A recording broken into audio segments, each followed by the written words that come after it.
Let's rock on, baby. Let's rock on. I got a little bit of clips from yesterday, and we're gonna watch the Pam Bondi hearing today. That's what I'm talking about.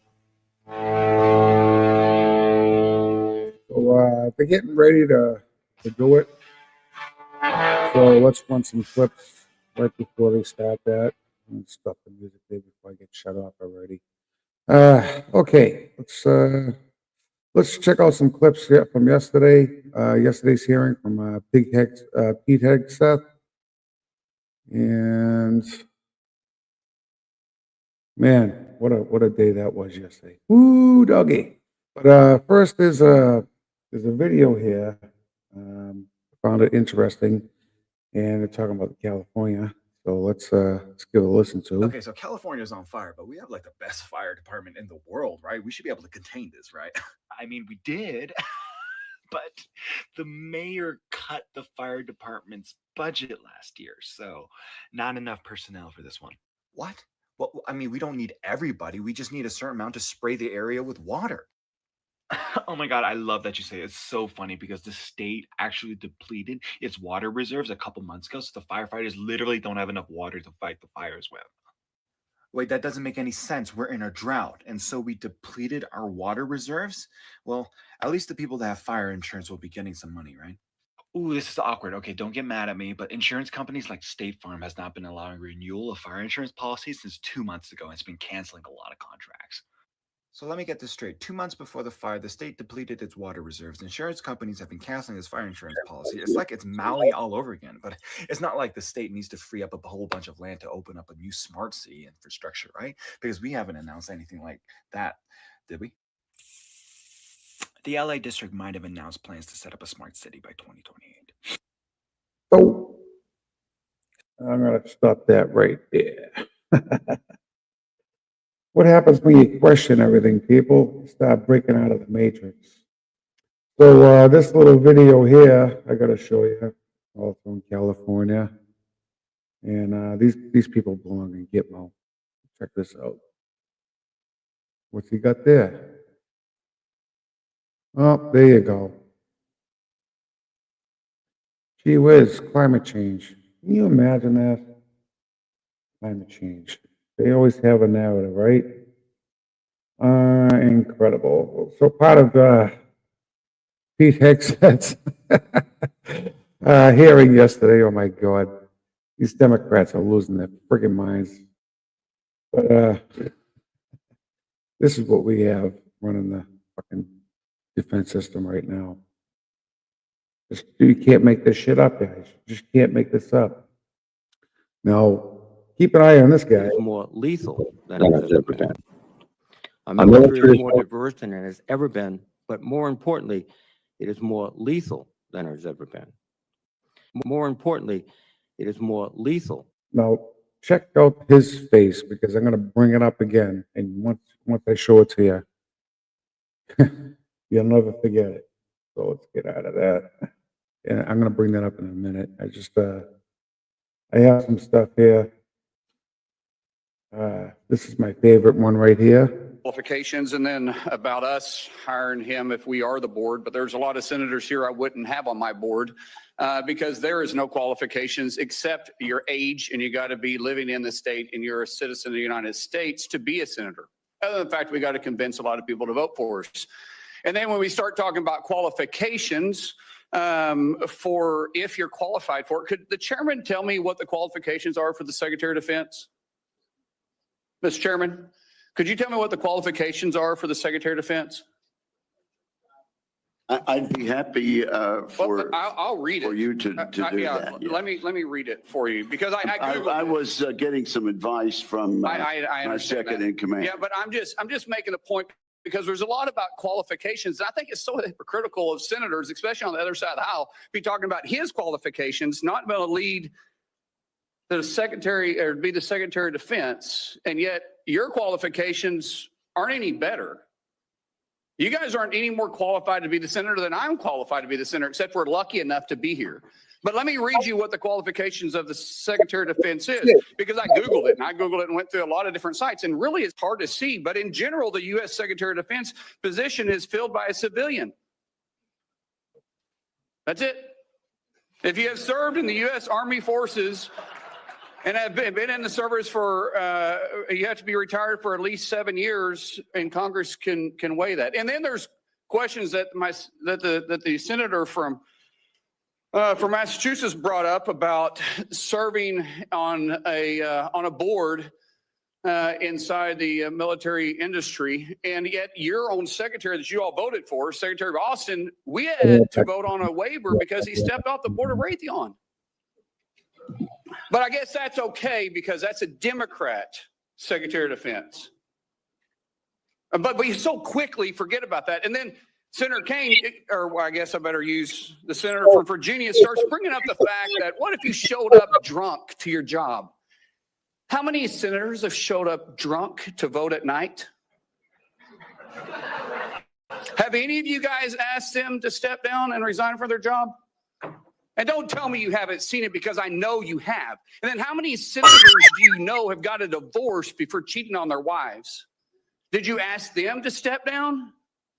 No. But it's for show. You guys make sure you make a big show and point out the hypocrisy because the man's made a mistake. And you want to sit there and say that he's not qualified? Give me a joke. I mean, it is so ridiculous that you guys hold yourself as this higher standard and you forget you got a big plank in your eye. We've all made mistakes. I've made mistakes. And Jennifer, thank you for loving him through that mistake. They all make mistakes. And he just called them out, wiped their ass with it. And, oh my God. Listen to Pocahontas, okay? Oh my God. For the defense industry for 10 years. You and I agree on the corrosive effects of the revolving door between the Pentagon and defense contractors. It's something I would have liked to talk to you about if you'd come and been willing to visit with me. But the question I have for you on this is, will you put your money where your mouth is and agree that when you leave this job, you will not work for the defense industry for 10 years? Senator, it's not even a question I've thought about, because You can it's think not about it one right that, now. it's not one, my motivation for this job I has understand never that. I been just about need what a could yes or no conceivably here. come next. Time is short. I just need a yes or no. I would consult with the president about what the policy should be In at the Defense other Department. words, you're quite sure that every general who serves should not go directly into the defense industry for 10 years. You're not willing to make that same pledge? I'm not a general, Senator. Boom. You'll be the one, let us just be clear, in charge of the general. So you're saying sauce for the goose, but certainly not sauce for the gander? I don't even know what the fuck she's talking about. Oh my God. What a fucking humiliation. Oy, ay, ay.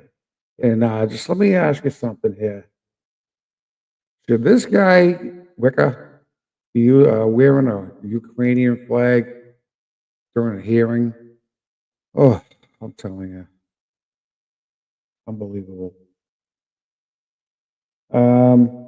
This one here is pretty funny too. Question from Cheeky. Listen to this. This is. Senator, there are Yeah. two genders. I know that well. I'm a she. So. All right, let's back this up a little bit. This is kind of quick. Thank you, Mr. Chairman. Peter Dempsey, I'm going to ask you questions because I want to hear your answer. How many genders are there? Tough one. Senator, there are two genders. I know that well. I'm a she, so I'm on board. Thank you, Mr. Chairman. I'm a she. Oh boy. Now this is the Pocahontas thing I was talking about.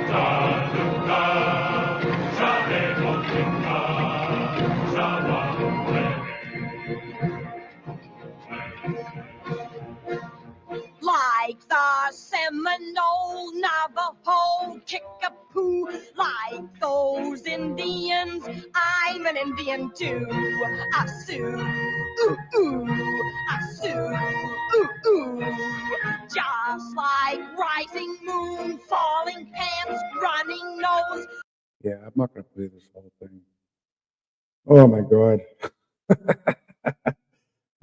This is another good one too. Listen. I'm not you have not convinced me that you're a capable person, but you have not convinced me that you're able to take on this tremendous responsibility with a complex organization and having little or no significant management experience. Senator, I'm grateful to be hired by one of the most successful CEOs in American history. Should I be confirmed? It seems to me that you've supervised far more people than the average United States senator supervises today. It's easy, right? It's a cover title yesterday. He killed it. Let me see. Here's another one right here. Is first, faith in Jesus Christ. And I was reminded of what Christ said in Matthew, seek ye first the kingdom of God and his righteousness, and these things shall be added unto you. You are going to have a great future as our secretary, and I look forward to that day happening. Democrats had a meltdown when he mentioned the word Jesus Christ. Meltdown. Let's see here. Oh, can you imagine this? You guys know me for a while. I keep talking about this number right here. This number right here just seems to be popping up everywhere, huh? Crazy. It's almost like this is for another time. I'm not going to get into this right now because they're almost up. They already started, but let's hop into that, and then I'll get into this. So they already started the hearing. So let's go in there and get the hearing. Okay. Community and the FBI refused to provide us the intelligence basis for that briefing. No sound, guys. This Wall Street Journal's article sums it up. Quote, why ain't I getting sound out of the this? FBI's dubious briefing. Did the Bureau set 2 U.S. GOP senators up Okay, this is awkward. at the behest of Democrats? Question mark, end of quote. So All right, let me try another channel. I Hold know on a as second. other people on this committee and in and out of That's Congress weird that I can't know what open that up. government That's really weaponization weird. is.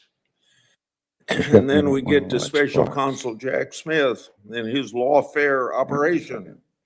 It involved an unprecedented FBI try this raid one. on Trump's house, including agents that even searched the former First Lady's clothing drawers. Hillary Clinton and Joe Biden certainly did not receive the same treatment by government regarding their records. Indeed, as my oversight exposed, the FBI amazingly agreed to destroy laptop records and records associated with Clinton staff. This Orwellian conduct should have no quarter. On top of it all, the FBI Special Agent Thibault, the anti-Trump agent that violated the Hatch Act for political activities on the job, started one of Jack Smith's cases. But Jack Smith wasn't the only department official who tried to influence this past election. The Washington Post reported just last August about a previously undisclosed Mueller investigation into Trump that was closed for lack of evidence, and it being quote unquote a fishing expedition.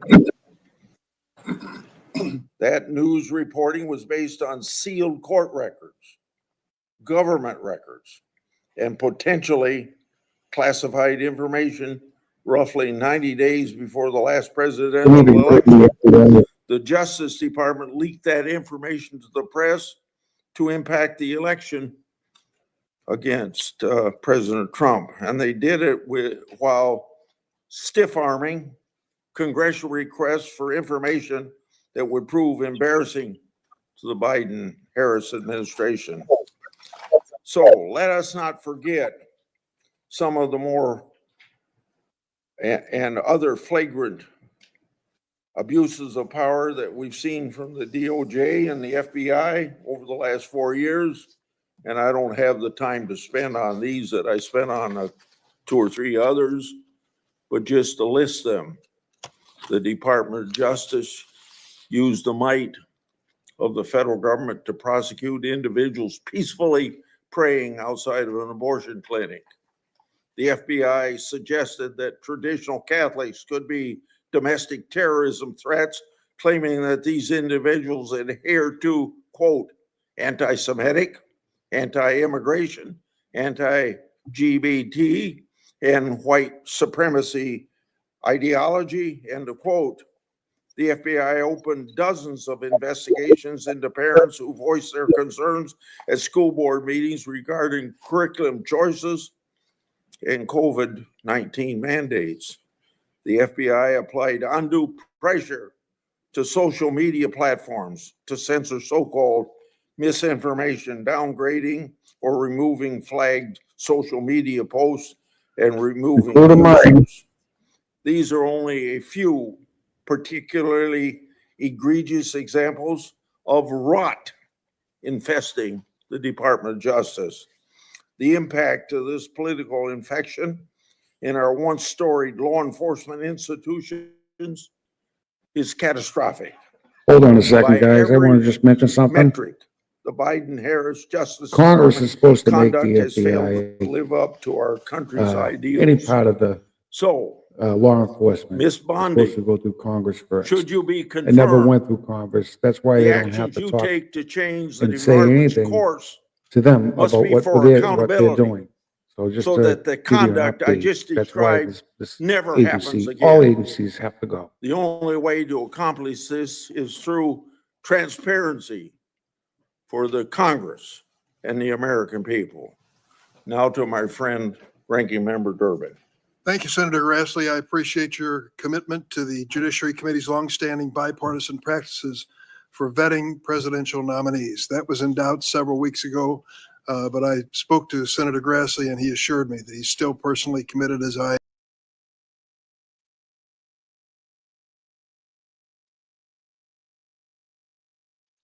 Did I lose it? Hold on a second.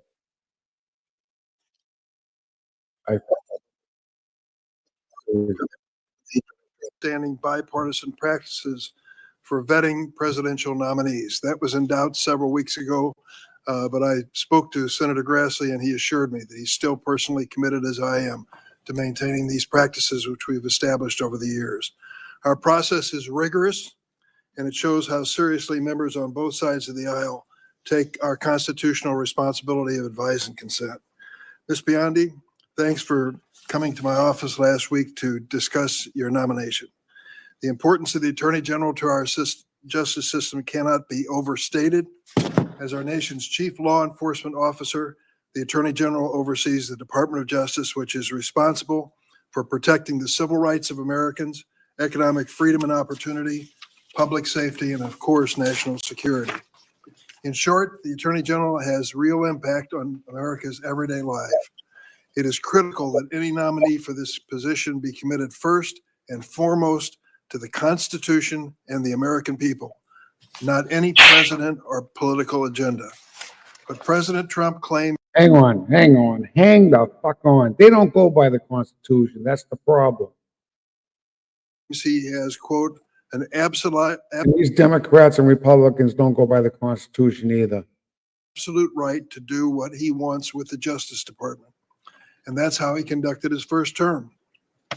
He interfered with the criminal cases of his friends and allies and successfully pressured DOJ to investigate his rivals. He even tried to use the Justice Department to overturn the results of the 2020 presidential election. Oh, the president-elect made it clear that he values one thing above all else, and he said it over and over again, loyalty. The 20th. Speaking about Attorney General Sessions, Donald Trump said, quote, "The only reason I gave him the job is because I felt loyalty. He was an original supporter." But when then Attorney General Sessions did the right thing and recused himself from the Mueller investigation, Trump said he should never have I know what nominated him, Sessions and actually he fired did. him. Oh, boy. Trump then nominated Bill Barr to succeed Sessions. Barr successfully auditioned for the job in an unsolicited memo to DOJ that sharply criticized the Mueller investigation. Once confirmed, Barr misrepresented and blocked the release of the report, intervened in multiple criminal cases of Trump's political allies, and spread falsehoods about election fraud. But in December of 2020, when Bill Barr finally announced there was no evidence of widespread voter fraud that would change the outcome of the election, Trump dismissed him, fired his second attorney general. This time around, President-elect Trump has vowed not just to use the Justice Department to advance his political interests, but also to seek, quote, retribution against, quote, the enemy within. He has repeatedly threatened to arrest, prosecute, Hold on 1 minute. jail, and otherwise punish those he considers his enemies. This includes reporters, prosecutors, judges, poll workers, military officials, and even his own former political appointees. Even before taking office, Trump has forced out his own FBI director that he appointed, Chris Wray. And he's trying to replace Wray with Kash Patel, whose main qualification to be FBI director seems to be his loyalty to Donald Trump. Patel has even compiled an enemies list of, quote, government gangsters to target that even includes former Trump appointees like Director Wray, Attorney General Barr, and Defense Secretary Esper. Trump's approach is a stark contrast with the bipartisan view born out of the post-Nixon era that the Justice Department should serve the interest of the American people, not any one president. For those who need a reminder, Richard Nixon ordered department officials to fire Archibald Cox, the special prosecutor investigating Watergate. Two of those officials, Elliot Richardson and William Ruckelshaus, resigned rather than carry out Richard Nixon's orders. When this committee considered the appointment of Loretta Lynch to be President Obama's Attorney General, a Republican member of the committee emphasized, and I quote, "What we need from our next Attorney General more than anything else is independence." That same member, who now still serves on the committee, said, and I quote, "The job is not to be the president's wingman. The job is to represent all Americans. The Attorney General must be willing to stand up to the president and say no when the office demands it." When Attorney General nominee Merrick Garland came before this committee, Why they went another one of my Republican colleagues still fucking serving years. told Garland, and I quote, "My sole criterion for voting for your confirmation is your pledge to make sure that politics does not affect your job as Attorney General."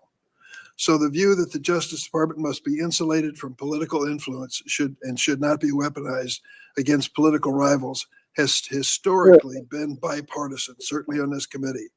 At this crucial moment in history, that view, not Mr. Trump's view, must prevail.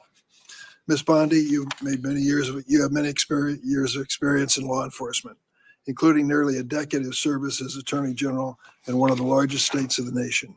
But I need to know that you would tell the president no if you're asked to do something that is wrong, illegal, or unconstitutional.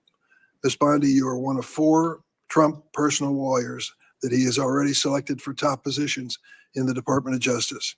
You joined Mr. Trump in working to overturn the 2020 election.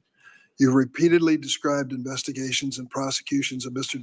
Trump as witch hunts, and you have echoed his calls for investigating and prosecuting his political opponents.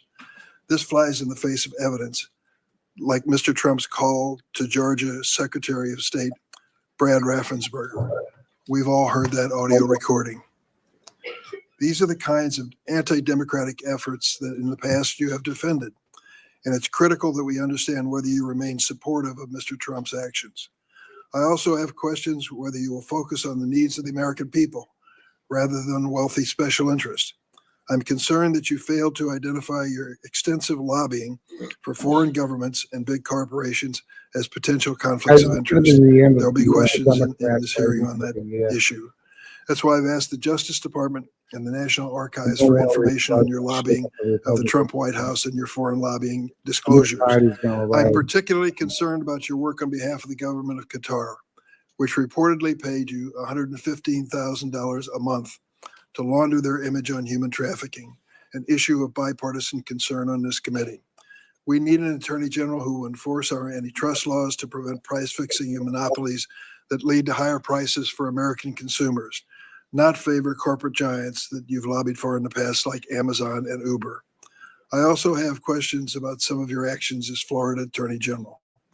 I'm concerned that your office failed to investigate more than 24 complaints about the for-profit Trump University after Mr. Trump donated to your reelection campaign and held a fundraiser for you at Mar-a-Lago.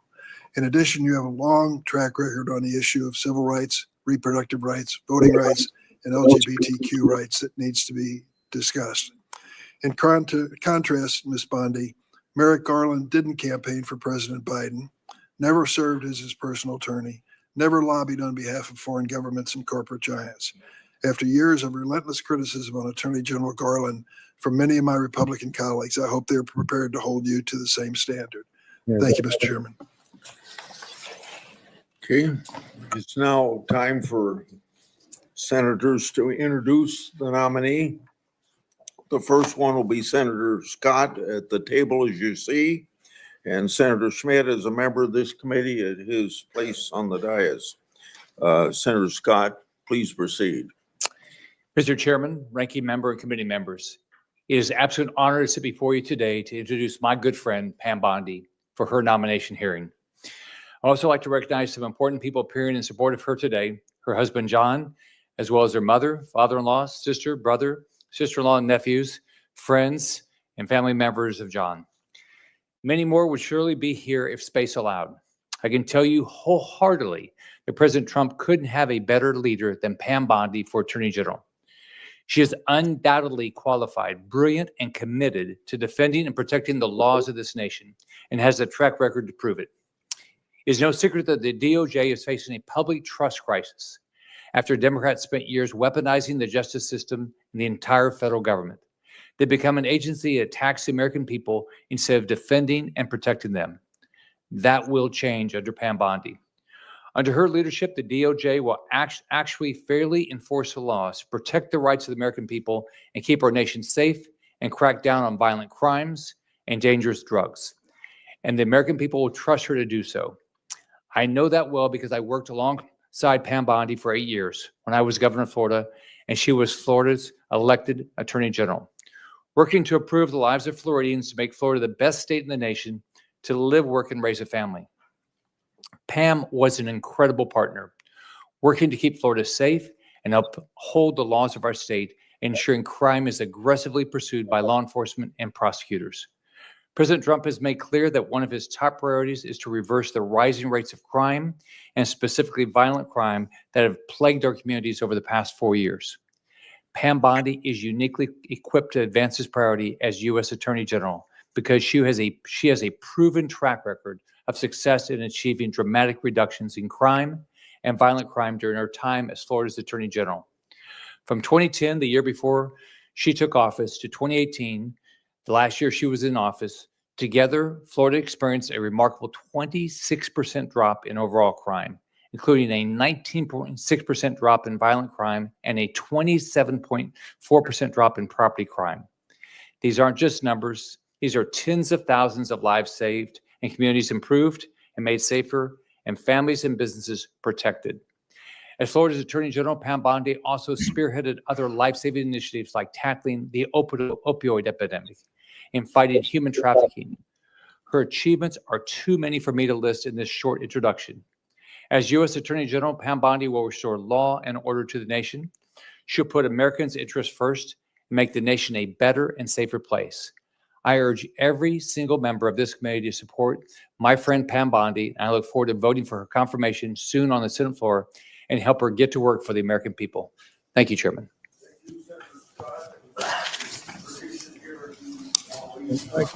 Thank you. Thank you, Mr. Chairman, Ranking Member Durbin, and members of the committee. It is an honor for me and a privilege to introduce Pam Bondi, President Trump's nominee to be the 87th Attorney General of the United States. I have known and worked closely with Pam for years, and I'm glad to call her a friend. When Pam was nominated by President Trump, my reaction was, this is a home run. As many of us are, I was only to be outdone by Senator Graham, who described the nomination as a grand slam, touchdown, hole-in-one, ace, hat trick, slam dunk, Olympic gold medal pick, and he's right. As the letter joined by more than 100 former Justice Department officials put it, quote, "It's all too rare for senior Justice Department officials, much less attorneys general, to have such a wealth of experience in the day-to-day work of keeping our communities safe," end quote. Pam exemplifies and personifies the Department of Justice's mission to uphold the rule of law, to keep our communities safe, and to protect our rights and liberties as Americans. Pam has distinguished herself in a career in public service that has taken her from her small-town upbringing in Temple Terrace, Florida, to a hearing before this esteemed committee. After attending the University of Florida and Stetson University College of Law, she started her career as a local prosecutor in Hillsborough County, Florida. As a local prosecutor for nearly 2 decades, Pam kept her community safe, prosecuting violent criminals, drug dealers, those who had threatened the local community, and those who stood in opposition to the rule of law. Pam's fellow Floridians then elected her to serve as Florida's Attorney General, where she was the first woman in state history elected to that office. As a former state attorney general myself, I can vouch for the deep experience that Pam Bondi has developed from serving in that role. As the chief law enforcement official in her state, she worked with local prosecutors to fight crime, worked to protect our constitutional rights, or the constitutional rights of Floridians, and stood up for the little guy by taking on abuses of power. As Florida's Attorney General, she worked tirelessly to combat the opioid crisis, fighting pill mills, and helping to combat the widespread misuse and trafficking of deadly drugs, including fentanyl, which have devastated families What and about communities children, all buddy? across our country. About to mention the She children. stood up for Floridians in the wake of a 2008 financial crisis, leading to the National Mortgage Settlement Act, resulting in $56 billion in compensation to victims. And after the Deepwater Horizon oil spill, Pam was there and stood up for Floridians by getting $2 billion from the companies responsible. On a more personal note, Pam has always taken it upon herself to help others.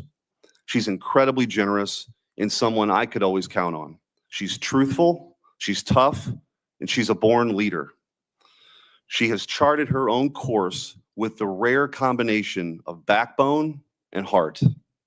The next Attorney General of the United States must restore trust by reversing the weaponization we've seen the last 4 years and refocusing that department to its core mission, administering justice.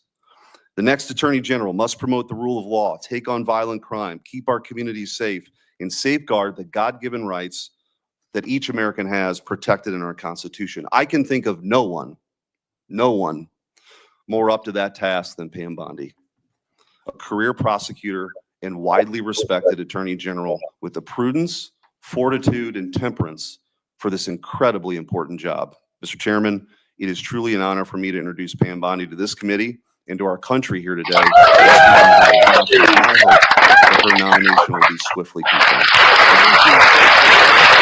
Ms. Bondi, would you please come forward, and before you're seated, I'd like to administer oath. Would you please raise your right hand and answer this question? Do you swear that the testimony you're about to give to this committee will be the truth, the whole truth, and nothing but the truth?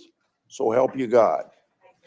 Please be seated and go move ahead with your opening statement. Yeah, your nameplate of being. Thank you, Chairman Grassley, Ranking Member Durbin, and members of the Senate Judiciary Committee. I've had the opportunity to meet with almost all of you, and I greatly appreciate that. I'm grateful to President Trump and to this committee for your consideration to be the 87th Attorney General of the United States. I would not be here without my family. And if you can bear with me for just a moment, a lot of them have made a very long trip, and I wrote them all down so I don't forget anyone. My beautiful mother, who I wouldn't be here, a retired kindergarten teacher, would not be here without my mom. As of a week ago, it was 12 years since we lost my dad to leukemia. Feels like 12 days. my amazing husband, John, and his two incredible girls, Collins and Finley. Collins is a senior at University of Florida, and I think all of you on this committee will be very happy to know Finley is in cybersecurity. There's a third who is traveling abroad. I wish she could be here. My amazing father-in-law, David, my sister, Beth, my brother-in-law is home with my niece, my nephews, if you could just raise your hand, Evan, Jake, and soon-to-be niece Savannah. My brother, Brad, a brilliant lawyer. My sister-in-law, Tandy, and my nephews, Justin, who just got a 4.0 at UVA, Rex, great college tennis player, Brad, great tennis player. Is Rhea here? And my niece, my beautiful niece, Rhea, and the little guy is in school because he's 10. My friends, Leslie, Kathy, Dina, Tiffany, Kim, Paula, and so many of my former coworkers. And Ranking Member Durbin, if you want to get dirt on me, these women have known me since I was a child. Seriously, most of them. So thank you for indulging me in that. They've all made a very long trip to be here. And thank you for holding my hearing as well and not postponing it. I appreciate that. Thank you all. From the moment I interned at the state attorney's office in Tampa, Florida, all I wanted to do was be a prosecutor. The Supreme Court certified me, and I had 4 jury trials while still in law school. Lost most of them, but had 4 jury trials and never wanted to do anything else. I continued my career there, trying everything from DUIs, domestic violence cases, capital murder cases, the whole gamut.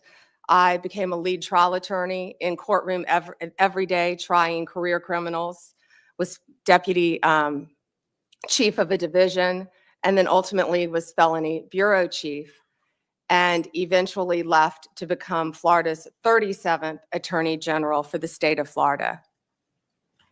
Nothing has impacted my career more than my experience as a state prosecutor, because I got to know and still keep in touch with many victims and their families from when I was a prosecutor. Upon becoming Attorney General in 2011, I proudly served for 2 terms. I was term limited. I would probably still be there right now had I not been kicked out of office by term limits. I loved being Attorney General.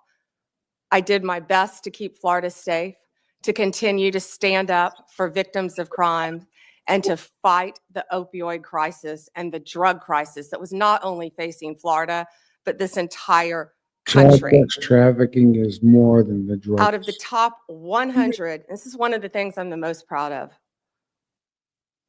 oxycodone dispensers in the entire country, I believe it was 98 of them, 90 or 98 of them lived in Florida. We fought for tough legislation. Kids were dropping dead every day.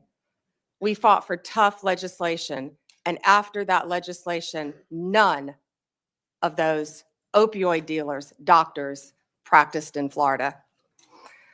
We fought to eliminate human trafficking by raising awareness and prevention and talking to parents and talking to children. We also provided critical resources, including safe houses that my state was lacking. On the civil side, we worked to protect consumers. We tackled everything, including off-label prescription marketing, which affects, as you know, many, many people who can't afford prescriptions as well. We partnered with states' attorneys general from both parties and federal agencies across administrations. We went after price gougers during hurricanes. If confirmed as the next Attorney General of the United States, my overriding objective will be to return the Department of Justice to its core mission of keeping Americans safe and vigorously prosecuting criminals. And that includes getting back to basics: gangs, drugs, terrorists, cartels, our border, and our foreign adversaries. Children. That is what the American people expect, and that is what they deserve from the Department of Justice. If confirmed, I will do everything in my power, and it will be my great responsibility to make America safe again. Making America safe again also requires reducing recidivism. We have to fix the Bureau of Prisons, and I am looking on both sides of the aisle. The Bureau has suffered from years of mismanagement, lack of funding, and low morale. I was proud to support President Trump's First Step Act. I think more can be implemented and more can be done on that front. Most of these prisons are, President Trump's leadership on yeah. criminal justice reform has demonstrated what is possible when a president is unafraid to do things that have been deemed to be too difficult. We have to reach across the aisle and get solutions for all of these problems. not gonna happen. Like the president, I believe we are on the cusp of a new golden age where the Department of Justice can and will do better if I am confirmed. Lastly, and most importantly, if confirmed, I will fight every day to restore confidence and integrity to the Department of Justice and each of its components. The partisanship, the weaponization will be gone. America will have one tier of justice for all. In all this work, I'll collaborate closely with this committee. I will work with all of you as I've committed to do when I met with almost all of you. Altogether. And I will partner not only with the federal agencies, but with the state and local officials throughout our great country. I look forward to answering your questions today and working together for this country and our Constitution. Thank you, Senators.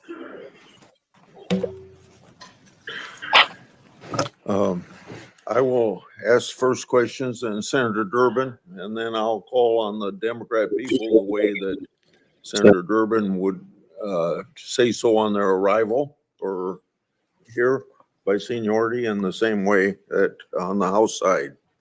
And I'll make sure that I don't abuse the 7 minutes. I want you to have your attention on this binder that I put up here. It gets to a key factor of each senator's role in oversight.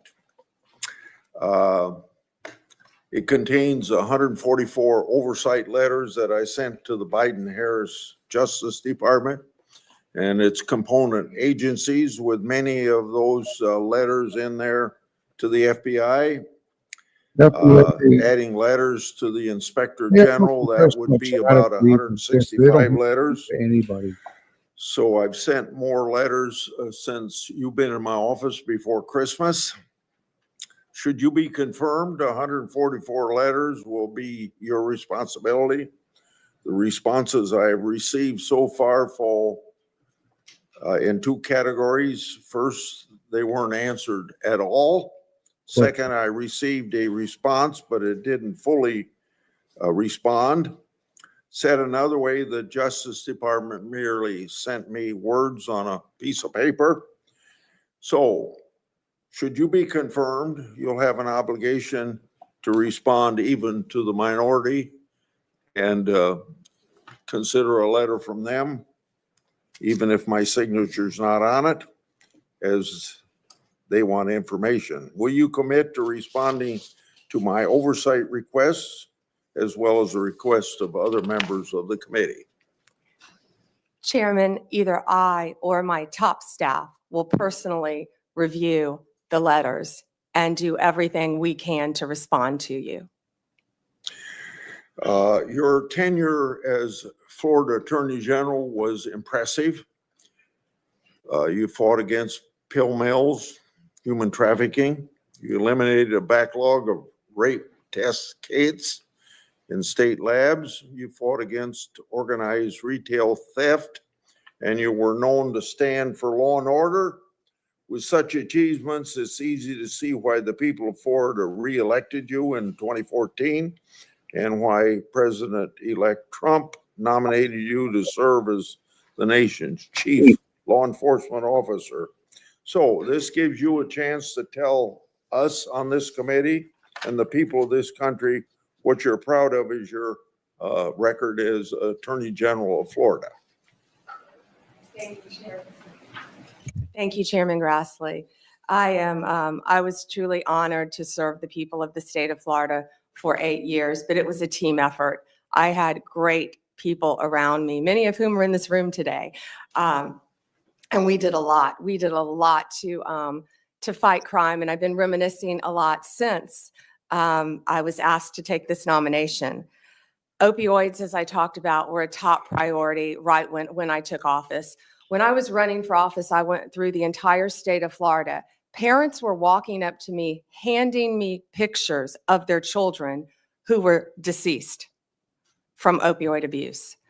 After I was elected, I took those pictures and I framed them in my office as a goal of stopping that fight, which I talked about in my opening statement. And if U.S. Attorney General, I'll bring those pictures back out and they will be there to inspire me on the further drug abuse we're facing throughout this country.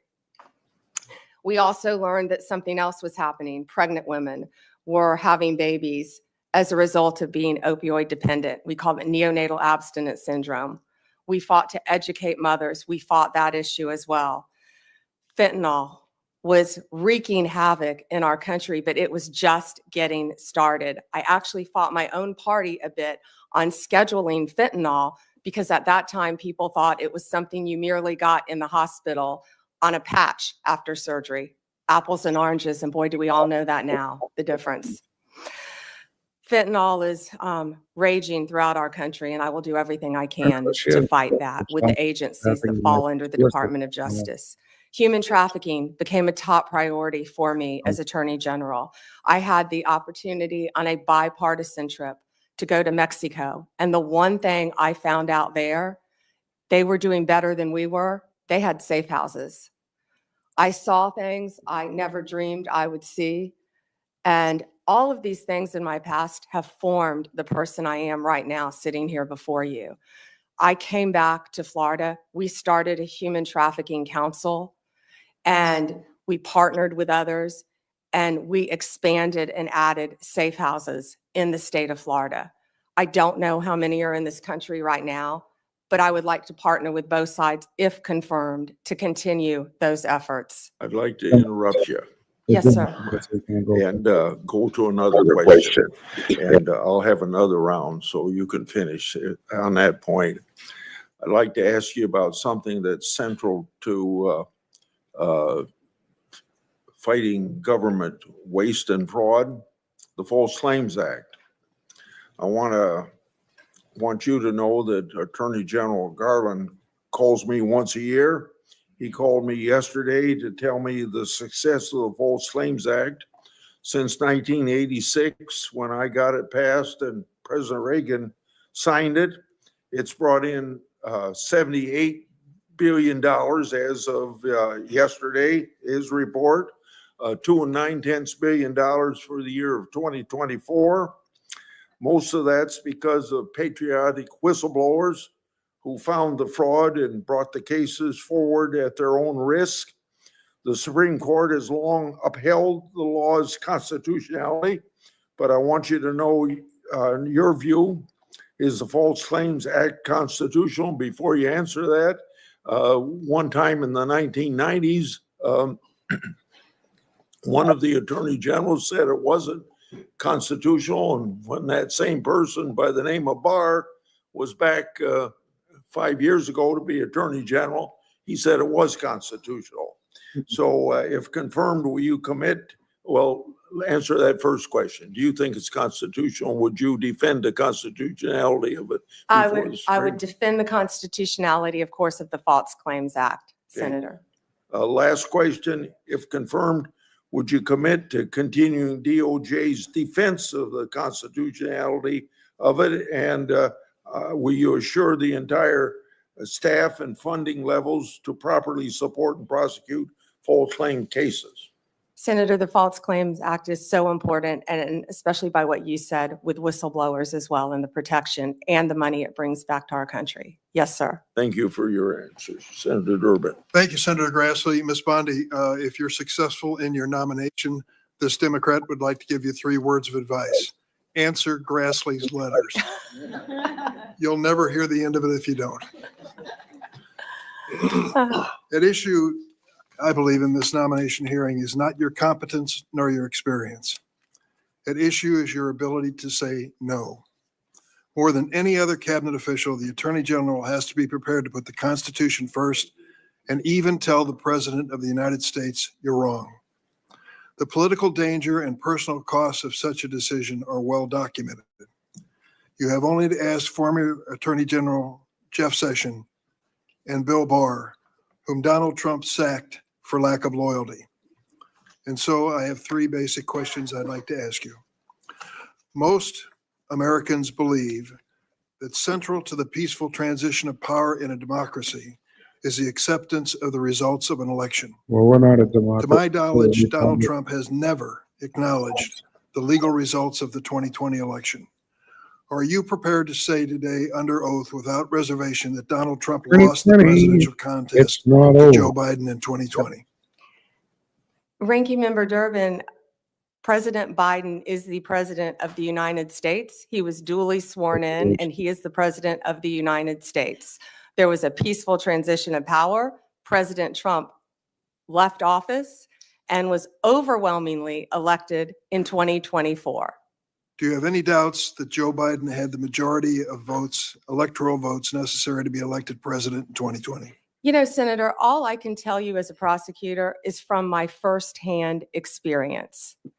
And I accept the results. I accept, of course, that Joe Biden is president of the United States. But what I can tell you is what I saw firsthand when I went to Pennsylvania as an advocate for the campaign. I was an advocate for the campaign, and I was on the ground in Pennsylvania, and I saw many things there.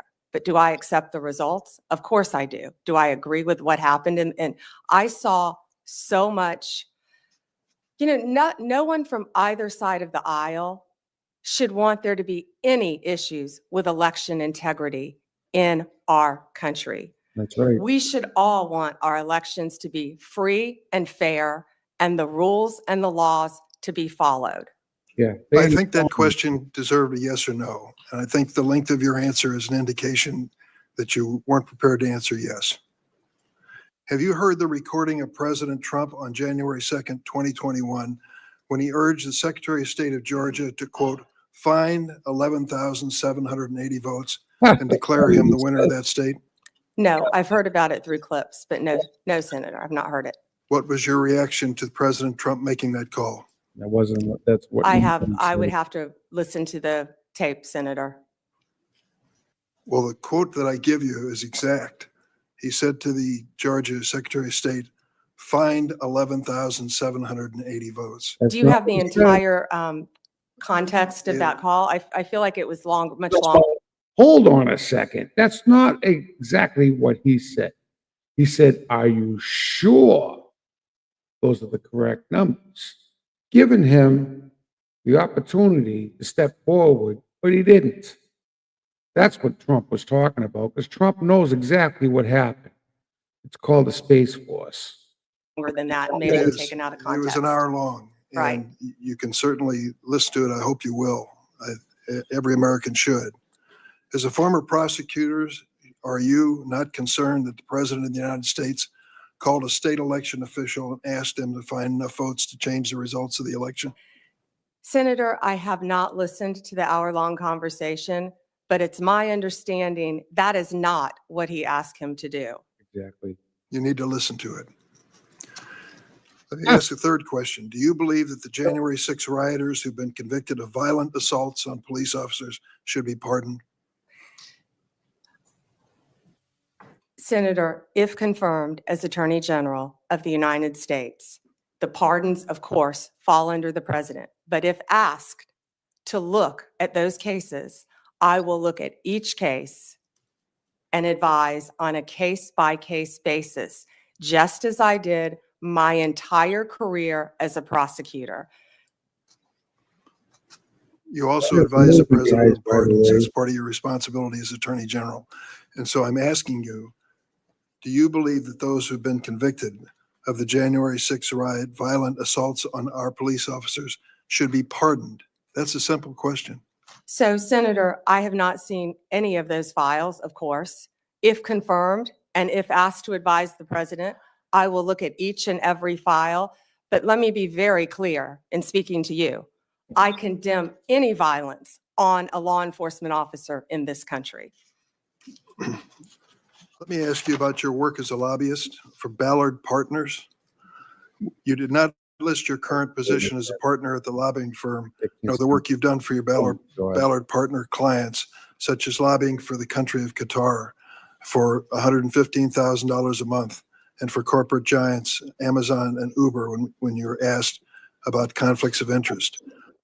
Fast forward that just a little bit.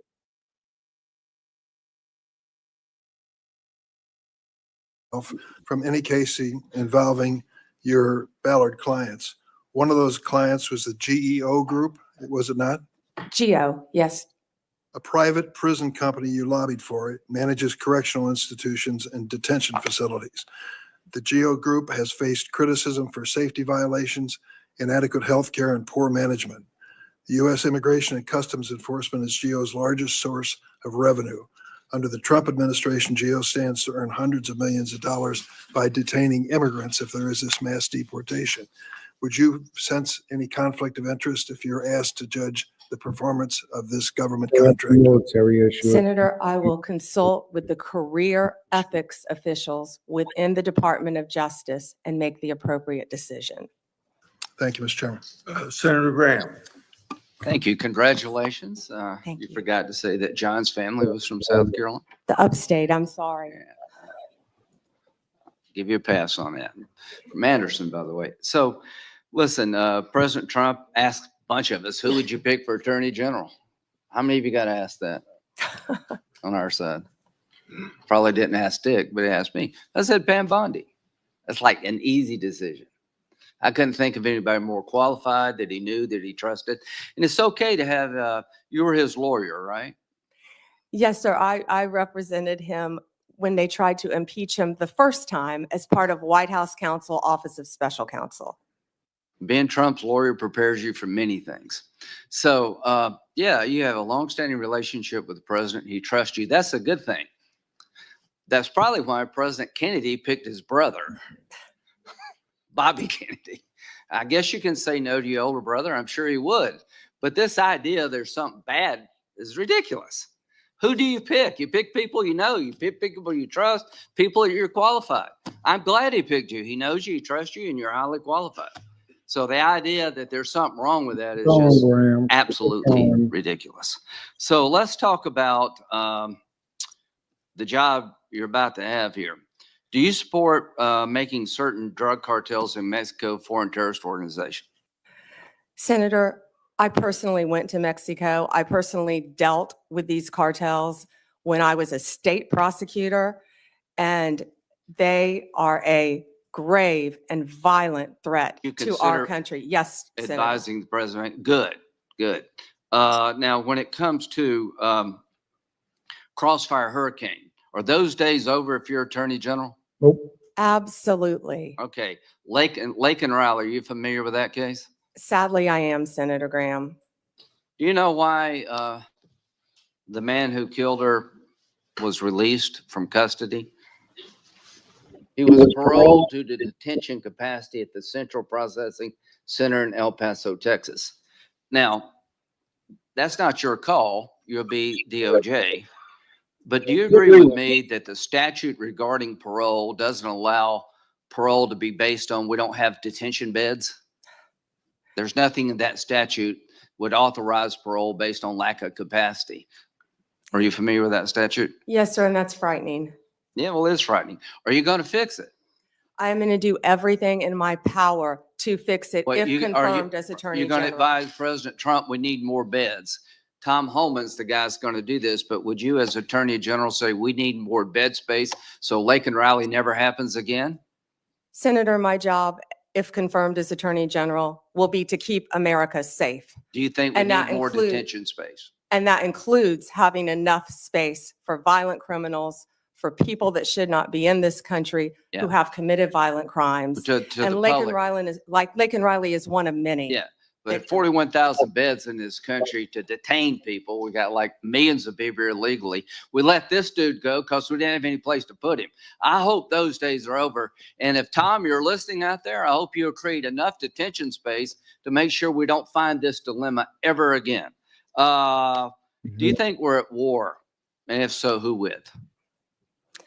Oh, Senator, we're at war on so many fronts. Are we at war with ISIS? Of course, we're at war with ISIS. They're at war with us. Do you agree with that? Absolutely, Senator. Do you think since our withdrawal from Afghanistan, threats to our homeland have gone up from ISIS? Yes. Okay, March 7th, 2024, General Corella. I assess ISIS-K retains the capability and will to attack the U.S. and Western interests abroad in as little as 6 months with little or no warning. That's March of 2024.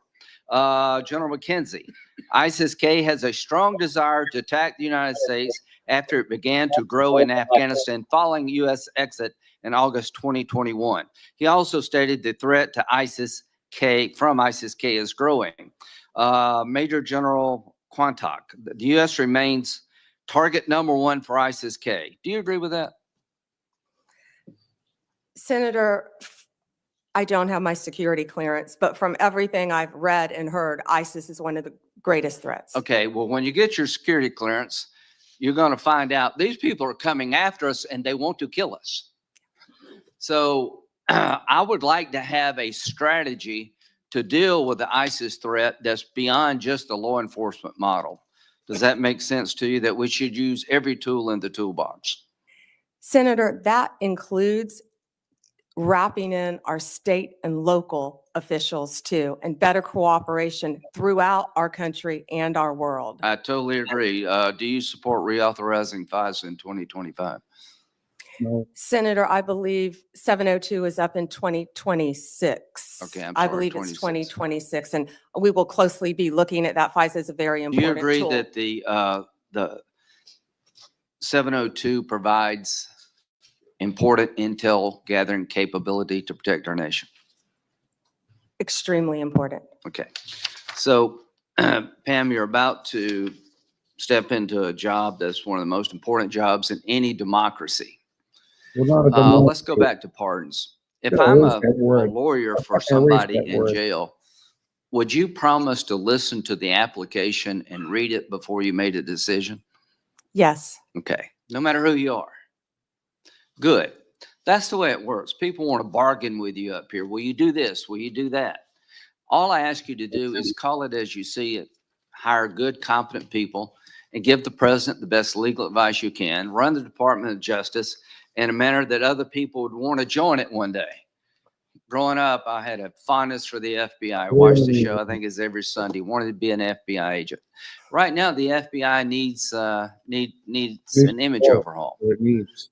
So you have a real task ahead of you in two areas: to restore trust to many Americans who have lost trust in the Department of Justice, and to make sure that this country is safe from drug cartels that are killing 3,000 Americans every 2 weeks for money, to go after these people and to protect our homeland that's under siege. I think you're the perfect pick at one of the most dangerous times in American history, and I look forward to supporting you. Thank you, Senator. Senator Whitehouse. Thank you, Chairman. Welcome, Ms. Bundy. Thank you, Senator. And thank you for meeting with me. I greatly appreciate that. It was a pleasure. Ms. Bundy, you were a courtroom prosecutor for a great many years. As a courtroom prosecutor, did you ever have an enemies list?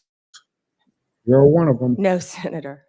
And you went on to be Florida's Attorney General. As Florida's Attorney General, did you ever have an enemies list? No, Senator. As Florida's Attorney General, you were responsible for hiring into the Florida Department of Attorney General, correct? Senator, the Attorney General's office in Florida is the third largest in the state, approximately 1,400 employees and approximately 400 lawyers. Only California and Texas are our bigger offices. And you were So, responsible yes. for hiring into that office while you were Attorney General? Yes. Would you Sen- have hired someone into the Florida Attorney General's office who you knew had an enemies list? Senator, to cut to the chase, you're clearly talking about Kash Patel. I don't believe he has an enemies list. He made a quote on TV, which I have not heard. I saw your sign, or Senator Durbin's sign about Kash, but I know that Kash Patel Durbin. has had Oh, 60 jury trials as a public defender, No idea. as a prosecutor. He has great experience in the Intel Department, Department of Defense.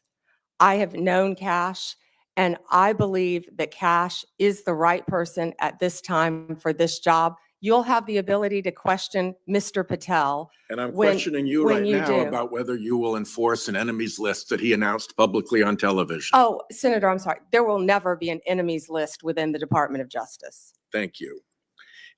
The FBI's, what is the FBI's role in national security and counterterrorism, and how Nothing. important They is only- that role? money is supposed to be- You know, Senator, I believe now more than ever, counterterrorism is so important and vital in our country. We are facing such incredible threats here and abroad.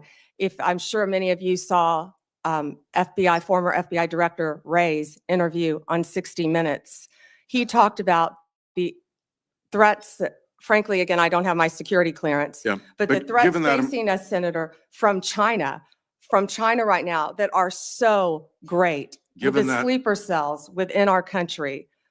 Given that importance, is it responsible to call for shutting down the FBI's counterterrorism and national security work? And will you, as Attorney General, impede or shut down the FBI's counterterrorism and national security work? Senator, questions. Senator, I believe that national security is vital right now for our country on so many fronts. I could continue to And discuss the many FBI's others. role in that, And the FBI plays a vital role in counterterrorism which you throughout will our or will world. not shut down?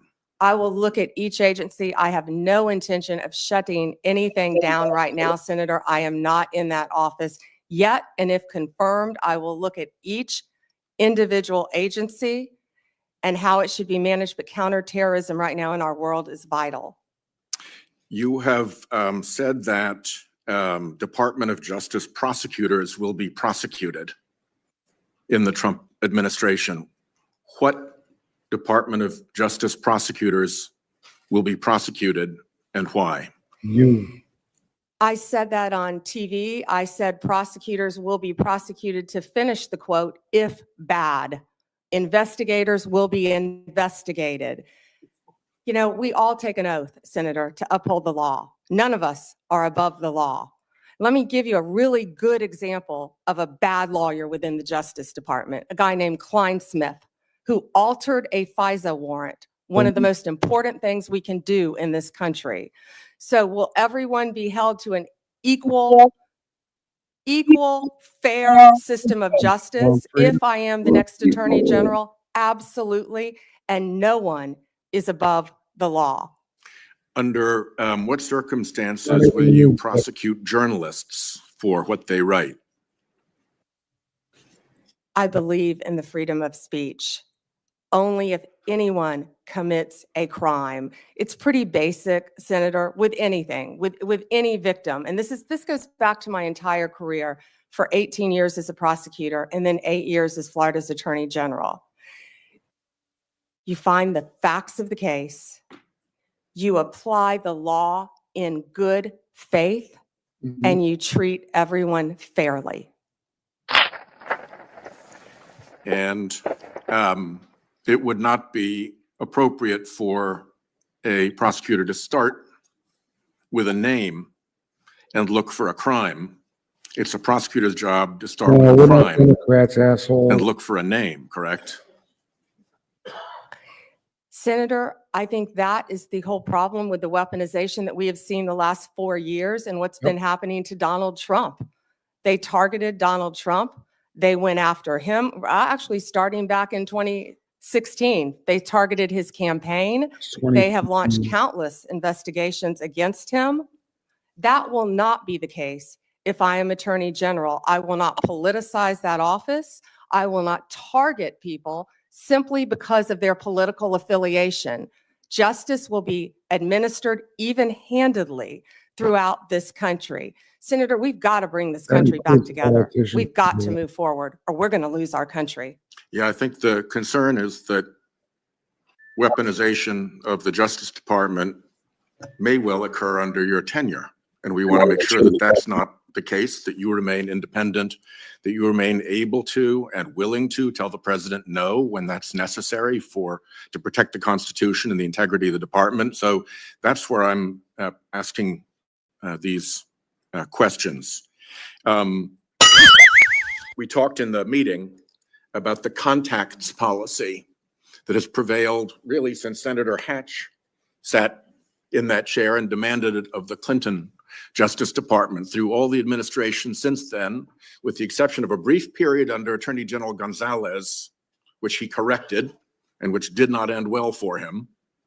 There has been a contacts policy that limits contacts between the White House and the Department of Justice to a very few senior officials on each side.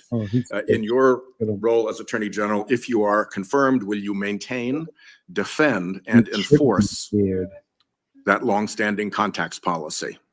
Senator, yes, I will meet with White House counsel and I will meet with the appropriate officials and follow the contacts policy. My time has expired. Thank you, Ms. Bondi. Senator Cornyn. Ms. Bondi, your testimony is music to my ears. Thank you. One of the things that I have been most concerned about over certainly the last 4 years and extending back during President Trump's administration is the weaponization and politicalization of the Department of Justice, which together with the FBI is one of the most important institutions in this country. If people don't trust that their elected officials will faithfully enforce the law or administer equal justice under the law, they've lost faith in America. And that disturbs me greatly, and I know it does you too, based on what you said. So I'm delighted to hear you say what you have said, but I want to talk about some specific topics. Time is short. First, the border. I believe President Biden and Vice President Harris had presided over one of the biggest humanitarian and public safety disasters in American history. Senator Cruz and I represent a state with 1,200 miles of common border with America. But as you pointed out with fentanyl, what happens at the border doesn't stay at the border. Fentanyl poisoning is the most common cause of death of young people between the age of 18 and 45. We know where it comes from. The precursors come from China. They go to the cartels, they mix them up, make them look like innocuous pills, and young people take them and die. It's just that simple and that tragic. So there's just so much that we could talk about with regard to the border, but you know, I know people voted for President Trump in large part because of his promise to restore security at the border. Will you do everything within your power as Attorney General to enforce the laws on the book, including the President's executive orders, which I anticipate he will be signing on January the 20th when he is sworn in, and help do everything you can and the Department of Justice can is to restore security to our southern border? Yes, Senator, absolutely. One example is, of course, if you come here to from anywhere in the country and you show up at the border under the Biden and Harris administration policies, you'll simply be released into the interior of the country, either to await a trial date, which may never occur due to the enormous backlog, or you will simply be paroled. And I know parole has a special connotation in the criminal law, but in this context, as you know, it's designed to be administered on a case-by-case basis. Yet President Biden and Vice President Harris had granted parole, that is, released people into the United States on a categorical basis, or anybody who shows up, or because they don't have the detention facilities to keep them. So do you believe Laken Riley would be alive today if President Biden and Vice President Harris had enforced the law and secured the border? Senator, he should not have been in our country. And then Laken Riley would have been alive. And I don't think it's just Laken Riley. There are so many victims throughout our country. Not only that, we're all familiar with the violent gangs who are coming into our country, walking into our country freely through the open border. The cartels, the gangs, Venezuela's let people out of their prisons. It's been reported. I don't have the security clearance yet to see what's happening, but I know, we all know, there are criminals throughout our country, and it is my commitment to you on both sides of the aisle that I will do everything in my power with the agencies that fall under me if I am confirmed to make America safe again. We have to do that, Senator. Well, many of us, of course, see classified information on the Intelligence Committee or just generally in our duties as a senator. And so you're not going to feel any better about the blinking lights, the danger that Director Wray has talked about. In my closing moments here, I want to revisit an issue that is of particular importance. 60% of the president's daily brief, which is the intelligence brief that the Director of National Intelligence and the CIA Director delivered to the president, comes from Section 702 of the Foreign Intelligence Surveillance Act. I've called this the most important law that most people have never heard of. I know you have, and you're familiar with it, but I want to ask you a few questions about that.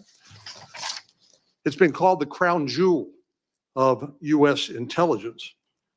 And of course, it cannot be legally used to spy on American citizens.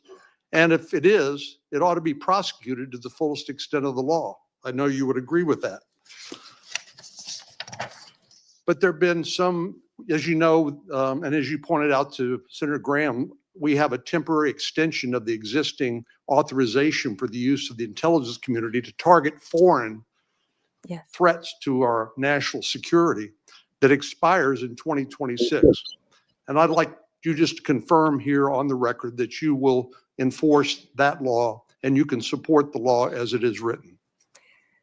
Senator, I haven't read the entire 702 in front of you, but I will commit to reading that and doing everything I can to keep America safe again. Of course you will. So Director Ratliff, who's going to be, I'm going to go to his hearing on for CIA Director. Of course, he was confirmed as Director of National Intelligence. Some have argued that in order to query or look at lawfully collected FISA 702 product, that you need to get a warrant requirement in order to show probable cause that a crime, including espionage, perhaps has been committed. But Director Ratliff has written that a warrant requirement may not achieve its intended objectives and could hinder national security efforts. Do you share Director Ratliff's concerns? I would read his memo and I will speak to you after I read his memo, Senator. Well, we need to have I hope you and I can continue this conversation after this because I think there's a lot of misinformation with regard to how Section 702 works. I'm happen to be one of the members of the Senate Intelligence Committee. We read that product on a regular basis, and it is not used to spy on American people. I think what's fundamentally missing is a lack of trust in the intelligence community, including the FBI, which I'm hoping you and Mr. Patel can restore. Thank you. Thank you. Senator Klobuchar. Thank you. Thank you, Mr. Chair. We had a good meeting this week. Thank you for that. And I appreciated your priorities on human trafficking that you mentioned today, that work, as well as fentanyl and some of your other prosecution experience. We had some similar backgrounds in doing that.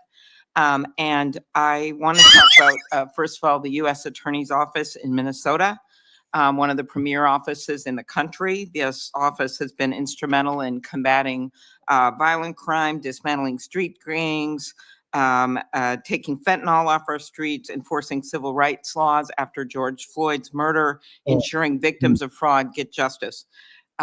Do you agree that it should be a priority to support U.S. attorneys, frontline prosecutors, and case agents who work hard every single day on our streets? Senator, I think that is one of the most important things in our country right now. And there are so many good men and women within the Justice Department throughout our country, as well as all the law enforcement agencies. Yes, they work very hard and they will be supported. I'm concerned about some of the proposals that could put cuts in the COPS program, burn JAG programs. I know you're familiar with those. Senator Murkowski and I lead the COPS reauthorization bill. My name is Adam Will Baer. you commit to continue to support those programs? Senator, I will read everything about those programs because that is a top priority of mine. And I would love to meet with you on that and Senator Murkowski to support law enforcement and those programs. Thank you.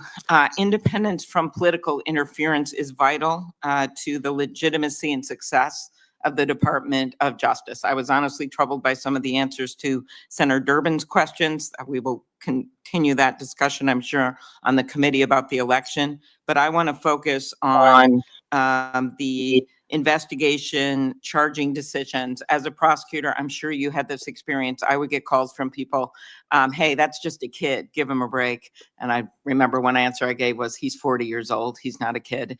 But that kind of interference is attempted all the time. And one of my concerns here, whether it's a call from a friend, a corporate lobbyist, a White House, it has been very clear that the attorney generals of both parties have established clear policies to ensure the White House doesn't tamper with criminal investigations and prosecutions.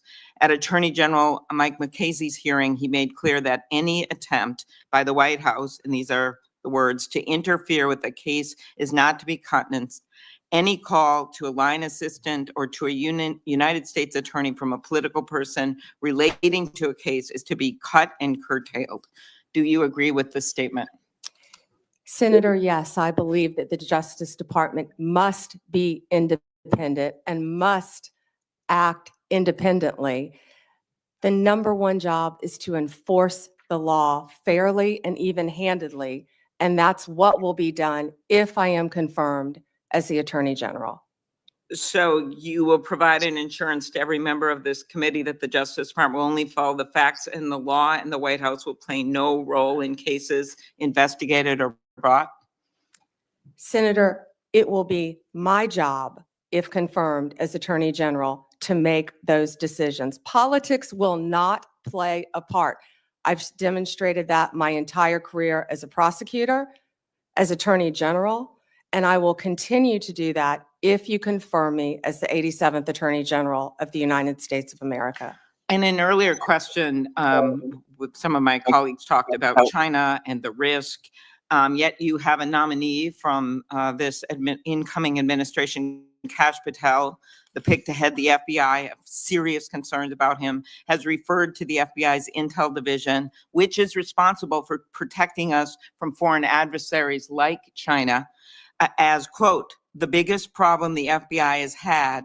And he said that he wants to, quote, break that component out of the FBI.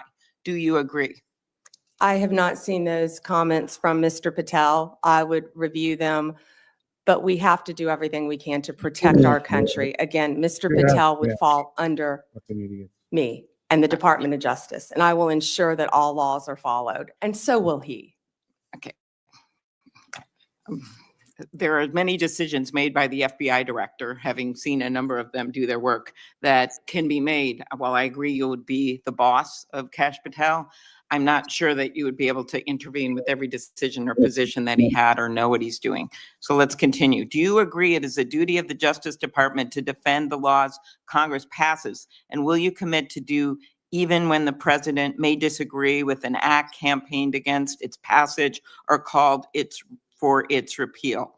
President Reagan's AG, William French Smith, said the department policy was the department has the duty to defend an act of Congress whenever a reasonable argument can be made in its support. So I'm specifically referring to the 2022 law that I long led, that we passed to empower Medicare to negotiate drug prices, major savings for seniors. Will you commit to defend the law against the lawsuits from Big Pharma? because 2020 ain't over yet. Senator, I was involved in big pharma cases when I was Attorney General of the state of Florida, and I will commit to protect the laws of the United States of America. Okay, thank you. That would also, same question, with the Supreme Court is going to be hearing a challenge to the Affordable Care Act's coverage of preventative services. And despite the fact that you twice joined suits to have the entire Affordable Care Act invalidated, will you commit to defending this law? Yeah, I believe this is very different. It's a very isolated, it's different. It's not the entire Affordable Care Act, but I will, it's pending litigation, of course, within the department.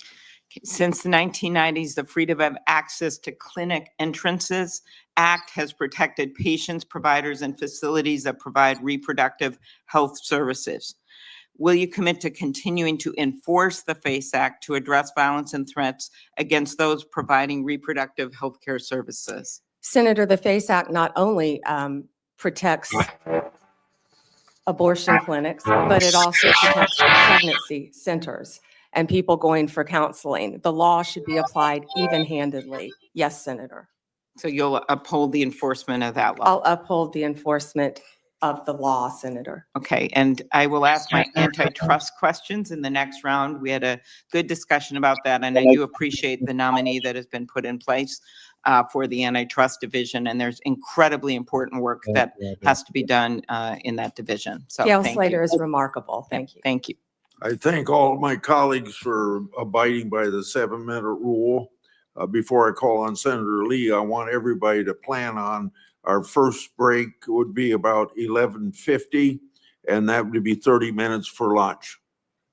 Senator Lee. Thank you, Mr. Chairman. Thank you, Ms. Bundy, for being here today. I too share the assessment that Gail Slater is great. Had a great meeting with her yesterday. And just thrilled that you're here, that you're willing to serve. I'd like to talk to you as a longtime lawyer and one who has handled a variety of criminal matters about the Fourth Amendment. What can you tell us about the Fourth Amendment's warrant requirement and why it's so important? Well, the warrant requirement is so important, which I've dealt with that since I was in my 20s as a state prosecutor. A warrant is so important because it protects citizens' rights, and that's why it's so important. And it does that specifically because under the Fourth Amendment, you're required to go to a judge and you're required to show a judge evidence providing probable cause. And based on that probable cause, you can describe with particularity the things or persons to be searched or seized. And on that basis, the judge may issue or not issue the warrant, but without it, you can't get it. Now, this is time consuming, no doubt, right? Oh, I've done many of them. Yes, it's very time consuming, Senator. And there's probably not a law enforcement officer anywhere in the world who wouldn't acknowledge that they could save time if they didn't have to go about it. And yet we require it. Why is that so important that we do it? Well, it's so important for the reasons you just laid out. When I said I've done many of them, I've approved them and not approved them as a state prosecutor, because law enforcement, there are checks and balances, and law enforcement must bring these warrants to prosecutors to see if there is sufficient evidence. Then after that's done, they have to take them to a judge to have a judge sign them. So there have to be sufficient checks and balances throughout our system. So even after you as Attorney General, as the chief law enforcement officer and prosecutorial authority in the state of Florida approved it within your office, you still had to go to the judge. And if it was late at night, early in the morning, didn't matter when, you had to find a judge. All hours of the night. That was more when I was a state prosecutor. As Attorney General, the office of the statewide prosecutor, Nick Cox, would have done that many, many times at all hours throughout the night and woken up many, many judges throughout the state of Florida. Is there an exception to the warrant requirement that exists anytime it would be inconvenient for prosecutors or anytime national security might be involved? I'm not certain about national security, but absolutely no for a state prosecutor. Right. Yeah. There's no exception. There's no catch-all exceptions that just says this is important or it would be inconvenient for the prosecutor, and with good reason. Right. We've learned through sad experience over many hundreds of years, not only in our own country, but also in that of our mother country, what happens when you don't have this in the loop. So you've been asked today a little bit about Section 702 of the Foreign Intelligence Surveillance Act, also known as FISA. There are those who have repeatedly assured members of this committee, including myself, that don't worry. Content of phone calls or electronic communications involving American citizens, sometimes resulting in the quote unquote incidental collection of American citizens' private conversations. Don't worry, their Fourth Amendment rights are just fine. And yet, when they incidentally collect the communications of American citizens, either because they're perhaps unwittingly talking to somebody who might be an agent of a foreign power and themselves under 702 surveillance, they get onto this big database. And at times, there are those in the government, including the Federal Bureau of Investigation, who have gotten into that database and done so, of course, without a warrant, because there currently is no warrant requirement. This has the effect of what we call a de facto backdoor warrantless search. Would you agree with me that that is potentially concerning anytime an American citizen's private conversations are intercepted, stored, whether as an incidental collection or otherwise? They ought not be searched without some kind of probable cause showing. I assume you'd agree with me on that. Yes. Yeah, and it's important. Sometimes people will defend that by saying national security is involved, as if that's the beginning and the end of the inquiry. That has never been the case. And I hope and pray it never will be the case, because that's not what the Fourth Amendment says, not what it does, not what it ever can be. So it's my sincere hope that the next time FISA 702 comes up for reauthorization, Congress finally do what it has been avoiding for a long time, which is to ensure that this doesn't happen. We've heard again and again from people who, if you're confirmed to this position, will soon be your predecessors, prior occupants of the position to which you've been nominated and to which Mr. Patel has been nominated. Don't worry, we have good people. Don't worry, we have good systems in place. Don't worry, it's as good as a warrant requirement, the internal approval procedure that we have within our system. And yet we found out time and time again that this has happened by some accounts hundreds of thousands of times. These things have been accessed where searches for an American citizen's private communications that have been intercepted and stored through incidental collection have been searched without those safeguards being met, including instances where people just wanted to check on, to cite one example, whether his father was cheating on his mother, or in other instances, doing background checks on someone looking to lease an apartment that he owned and was looking to rent out. This is unacceptable, and we've got to fix it. Yep. Speaking of unacceptable, we have seen over the last few years the weaponization of government, specifically within the Department of Justice, against law-abiding Americans. Law-abiding Americans whose offense was something along the lines of, them exercising their constitutional rights, ranging from Catholics attempting to practice their faith, to parents showing up to school board meetings, to people showing up to engage in peaceful protesting outside of abortion clinics. As Attorney General, how will you prevent the weaponization of the Department of Justice against Americans? And Senator, you just gave the classic example of what's been happening regarding the weaponization. Going after parents at a school board meeting has got to stop. For practicing your religion, sending informants into Catholic churches, That's your Democratic Party, stop. people. What about branding parents as domestic terrorists or trying to incarcerate one's political opponent as a sitting president of the United States? Will stop, must stop.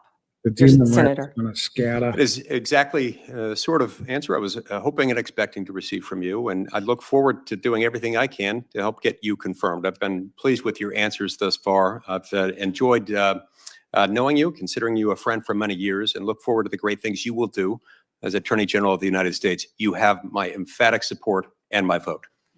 Thank you, Senator. Senator Coons. Thank you, Mr. Chairman. Welcome, Attorney General Bondi, and to your family and supporters.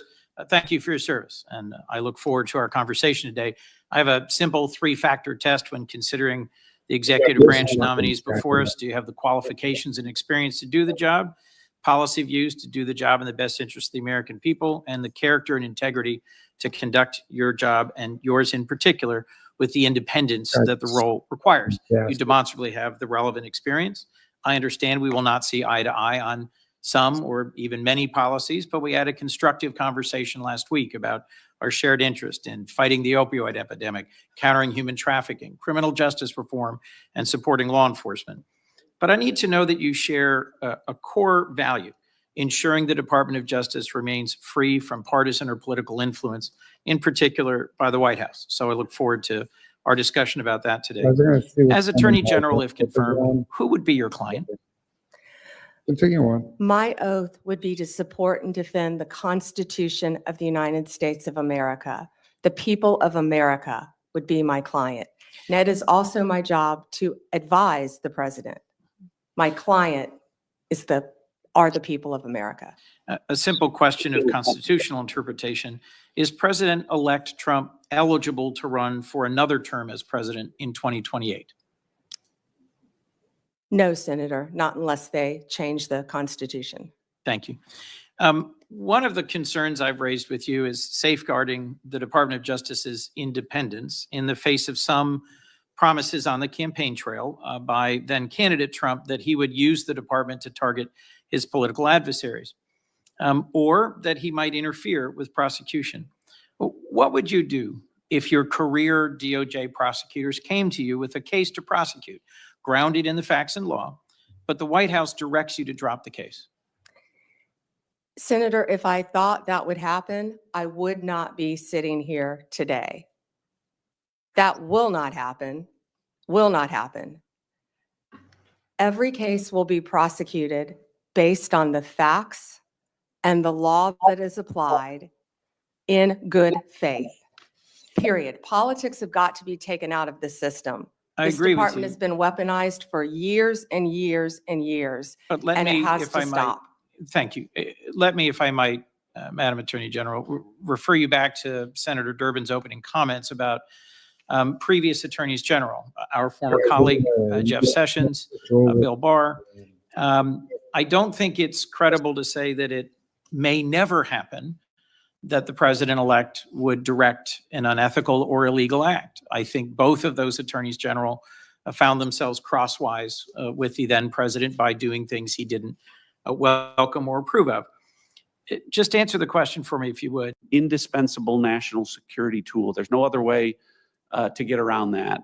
I say that not as a matter of opinion, but as an informed judgment, as in my role as the Director of National Intelligence, being the president's principal intelligence advisor, advising the president in the Oval Office, and understanding that a significant percentage, sometimes more than half of the actionable foreign intelligence that we provide to the president as a policymaker to act as commander-in-chief comes. Stop shooting for a second. Yeah.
Can do to support the U.S. government efforts to interrupt the drug trafficking rings and the places from which the precursor chemicals for those drugs come from. Our disruptions are often as a result of FISA-derived information. But you highlight an important point. You know, we talk about the threats from China and Russia and other adversaries overseas, but we, I think, all know and understand and acknowledge that that the failures in the integrity of our border has turned my home state of Texas as not only a border state, but every state into a border state. And that we have to make sure, and one of the things that if confirmed, I want to talk about and pledge is the understanding that in addition to drug trafficking, I made a point about terrorists coming across our border, that we not lose sight of counterterrorism as something that the CIA needs to be focused on as we talk so much about the threat from China and Russia and the great power competition. Mr. Chairman, I'll yield back 12 seconds. How about that for a gift? Thank you. Senator Bennett, please follow Senator Langford's example, everyone. Thank you, Mr. Chairman. I'll take Senator Langford's 12 seconds. I'm just kidding. I want to congratulate you, Mr. Chairman, on taking this role. Thank you for that. And I want to thank the Vice Chairman for your leadership as chairman of this committee. I hope that we'll continue along with the standard that you set for all of us in terms of politics. Congressman Ratcliffe, it's good to see you again. Thank you for your visit to the office. I know you're a student of our history and a student of this committee. You know that this committee came out of a series of reforms that Congress put together because to deal with a really dark chapter in American history. There was some Senator King from Maine talked about bad intelligence during Vietnam. There were instances of the CIA engaging in assassination plots abroad. It's hard to imagine today that that's even true. That provoked bipartisan outrage, and the reason this committee exists in part is not just to make policy that you've been talking about and others this morning, but also to provide oversight on behalf of the American people and our colleagues who, as Senator Langford were just saying, don't have access to the intelligence that the people on this committee have. I would just ask you to talk a little bit about your views on what the purpose of that congressional oversight is, and what, if you are confirmed to this position, what your responsibility to this committee will be. Thank you, Senator Bennett. I enjoyed the chance to visit with you and talk about a number of issues. As you know, from my background, I came from Congress. I was on an oversight committee, the House Permanent Select Committee on Intelligence. And so I think it gives me a unique perspective. I brought that over as DNI, and if confirmed as CIA director, I have the perspective of both, the executive branch and the legislative branch. And I will confess that one of the things I was disappointed in was the fact that despite being on a congressional oversight committee over the intelligence communities, there was so much intelligence that I learned for the first time as DNI that I knew that no member of Congress was aware of. And I think that sort of speaks to my approach and understanding that I take seriously the obligation that I will have as, if confirmed as CIA director, to keep this committee fully and currently informed on intelligence issues. It's not that this committee or any intelligence committee or any oversight committee in Congress needs to know everything, but you should at least know the topics exist. So let's talk about that a little bit, Congressman. I mean, the president gets his presidential daily brief every day. There's a very high standard for veracity for what's in that, because he has to obviously make the most significant decisions that any human has to make about deploying our defense assets or the other things that a president does. We don't have anything like that in Congress, and a lot of the time, it seems like we're often, as you said, finding ourselves fishing around in headlines and in the sort of less well organized intelligence materials that were provided with no assurance that it's a complete picture of anything. So I wonder, what your conclusion about that is, and how what the obligation of the CIA or any intelligence agency is with your leadership to be able to provide a fuller picture, the picture that you're talking about, that a member of Congress who's on these committees should actually know rather than be guessing about. Well, my perspective is that you've highlighted all of the things that sort of reveal that our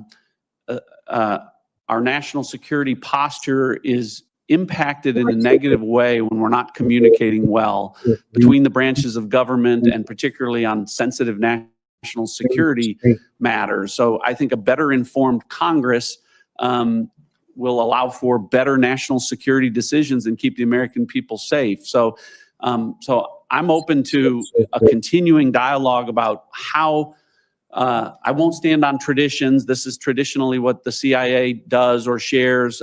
I'm open to, at the end of the day, we talk about the core mission of the CIA. It's to provide a decisive strategic advantage to you and to the president as policymakers. And so I don't view it as just informing the president. I view it as integral that I be informing you to provide that same strategic, decisive advantage. I'm out of time. I appreciate very much the fulsomeness of your answer. I just want to observe that it's really easy for politicians to accuse the intelligence agencies of politicization. And actually, it's important that, you know, we do that when it's an appropriate thing to do. But this is the place where that oversight is supposed to be provided. These are the people that are supposed to fix that problem. And it can only be done if we have people with integrity that are working at the heads of these agencies that can help us fix the problems, not just complain about it. And I hope we'll be able to work together to do that. Thank you, Mr. Ratcliffe. I look forward to it. Senator Rounds. Thank you, Mr. Chairman. Mr. Radcliffe, first of all, thank you for your service to our country already. And to Michelle, thank you for the sacrifice which you also offer in allowing him to do this particular job in the future. I want to go back to the FISA Section 702 just a little bit. We're in an open session, and I think one of the opportunities that we have is to perhaps share with the American people with a little bit more clarity what 702 is really all about and what actually happens. Could you kind of describe in an approach that, look, it's coming up for renewal again in April of next year. And between now and then, we're going to have to convince the American people and other members of Congress that we've made significant improvements in the protections, but also we've done our best to try to explain why this is such an important part of, as a tool in our collection approach. Can you talk a little bit about the mechanics so that as those listen to you today, they understand what FISA 702 actually is and how it fits into the collection process? Sure. Senator, thank you. I enjoyed the chance to visit with you, and I know we are like-minded in terms of the importance of 702, as I talked with Senator Langford, and how I view it as an indispensable tool. It's one that I used as a prosecutor. As General Ashcroft talked about security and terrorism-related investigations. So I've used it as a practical matter there, and then like you as a legislator, have seen it. But then in the unique perspective of as DNI, and if confirmed here, you know, the importance of it in fulfilling the core mission. Well, let me 702 it allows for collecting foreign intelligence on foreign persons, not on U.S. persons. The controversy, why some people think that FISA is, no pun intended, a four-letter word, is that in the course of doing technical collection on foreign persons for foreign intelligence to make good decisions to keep our country safe, that sometimes U.S. persons are incidentally collected. In other words, they're having a conversation with a foreign person. Yeah, look, we eavesdrop, don't we? Yes. And we're not eavesdropping on Americans. We're eavesdropping on people that are not American citizens, and we're doing it outside of our country. That's right. Doing it inside. And in the middle of it, we have Americans that are sometimes caught up in maybe perhaps having a conversation with somebody outside the country. That's right. And at that point, there might have been something collected inadvertently. Can we use that? So there is when, for instance, the CIA collects intelligence, it is allowable to do a U.S. person query where you're looking for someone that might be communicating with some foreign person to do something bad to the United States. What you can't have is accessing that or making a query for political reasons or for some reason other than protecting our national security.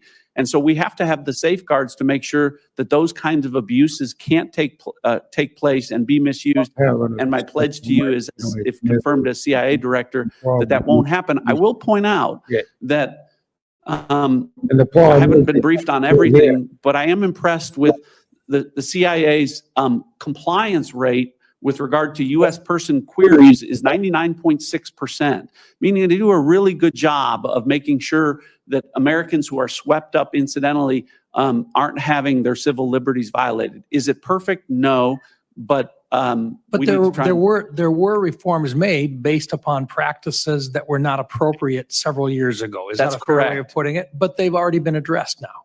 That's correct. And so you would be supportive of the renewal of 702, and perhaps there are some additional considerations, but at this point, it is critical that we get it renewed. It's critical, it's indispensable, and for critics of it, no one has offered a replacement. If for instance, half of the actionable foreign intelligence comes from FISA 702, what are we going to replace that with? And the critics haven't provided any alternative to that. And so Get rid of the fucking agencies. No, and look, I agree. I just thought it was be important in this open setting that there be a better understanding, or at least a better clarification, just how critical it is and what it really is. It's basically looking at things overseas, not in the United States. And I think it's going to be an iterative, ongoing discussion, and needs to be as it comes up for reauthorization again.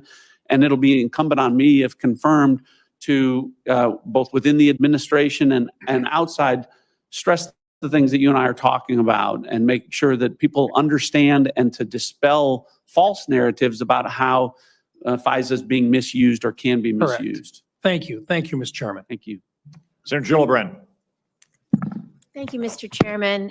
Thank you, Mr. Radcliffe, for your service. Thank you for meeting with me. We had an excellent conversation about a number of our priorities on the committee, but mine specifically. Pandemic preparedness was one issue, AHIs, which Senator Collins covered very effectively, and sexual assault and harassment in the military. So I just want to address those so you can talk about them publicly. As we discussed, we need to do a much better job in detecting and preventing and knowing the intelligence to prepare for the next pandemic. We didn't have the type of collaboration we needed to prepare for COVID. We had disagreements about how COVID began, and we never really got resolution on that, which is a concern for me.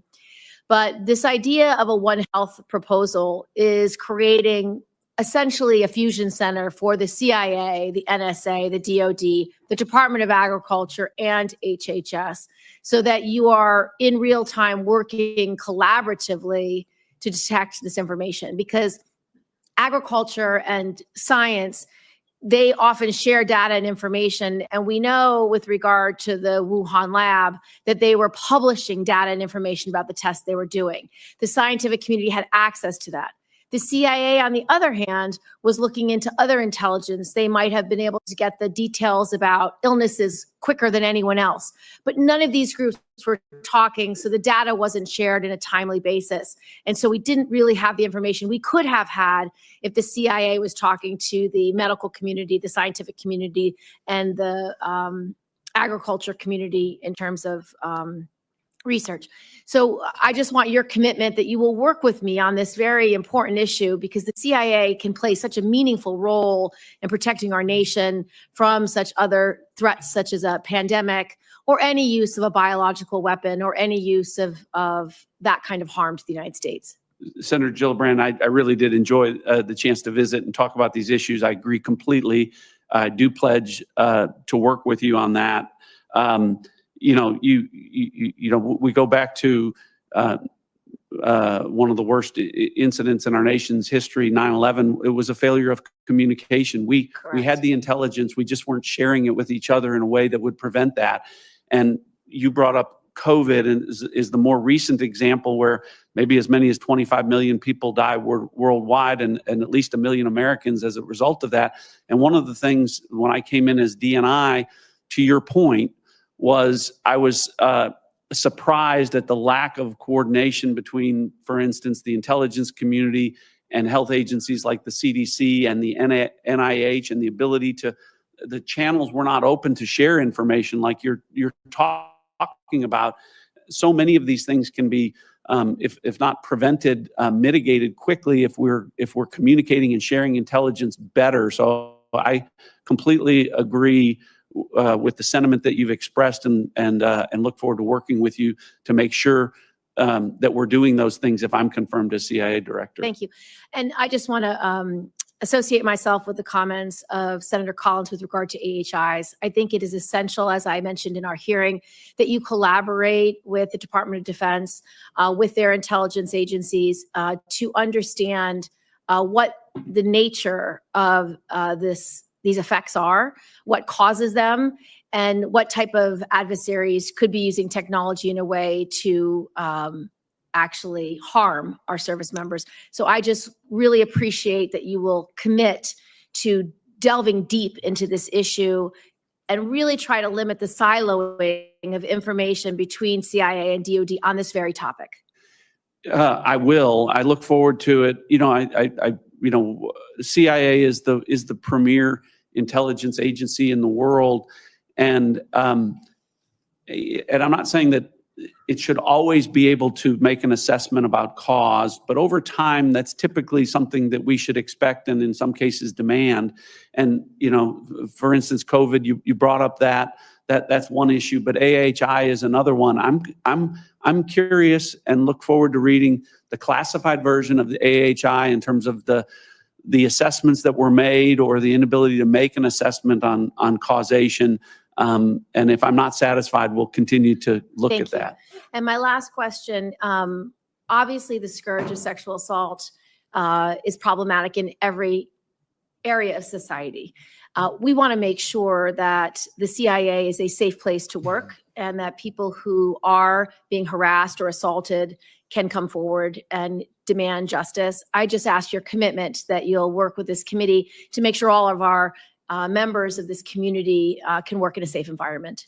I will, Senator. I appreciate your leadership on this issue. I know it's been something you've highlighted. And as we talked about in our meeting, over the course of my career, I'm grateful for what my record reflects in leadership positions I've had and organizations I've had in terms of not tolerating sexual assault and sexual abuse. When I was U.S. Attorney, when I was DNI, when I was in Congress, all of those. And so I make that pledge to you gratefully. Senator Young. Thank you, Mr. Chairman. It's great to serve with you and other members of this committee. Mr. Ratcliffe, had a nice visit with you in the office. You answered many of my questions. What I'll ask you here today will be familiar to you and build on that meeting. Thank you again for your willingness to serve your country. You are prepared, I think, for this step, this position. You're qualified. I anticipate supporting your nomination. So we'll begin with that. You spoke in your testimony to the growing role of emerging technology and to advances being made by our adversaries. If confirmed, how will you direct the agency to analyze and respond to foreign threats that undermine often overlooked but critical areas of our security and economic well-being, such as the food and ag sectors? So thank you for the question. I did enjoy our visit, Senator Young, and enjoyed serving with you in the House of Representatives. And if confirmed, look forward to working with you from this perspective. We were just talking, I was talking with Senator Gillibrand about COVID-19, the origins of that, and the things that the intelligence community needs to do to be better. Part of that is, to your point, embracing emerging technologies and making sure that one of the things that the CIA does is adapt to the technology curve.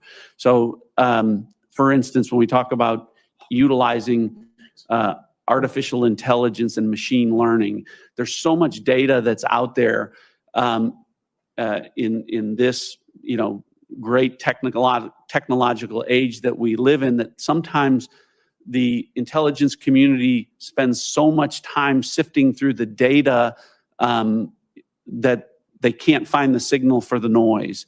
And one of the things that technology allows us to do is to find the signal in all of that noise. In other words, so that we can find the intelligence, spend more time using the intelligence and less time looking for it. And so you brought up, different issues where that can be valuable, I know, and where that can be helpful. One of the things that I know you're interested in and that we've talked about was, the biosecurity and the biointelligence issues, and how the CIA needs to expand its authorities in that regard, and its relationships with scientists and researchers to be on the leading edge of information as it's coming out, and to develop early warnings to some of the problems that we're talking about in that space. Well, I'm encouraged that you are thinking critically about this topic, and it's clear to me you are. You should know, as you're likely aware, but all others who are watching this should know, that there has been commissioned by Congress a National Security Commission on Emerging Biotechnology.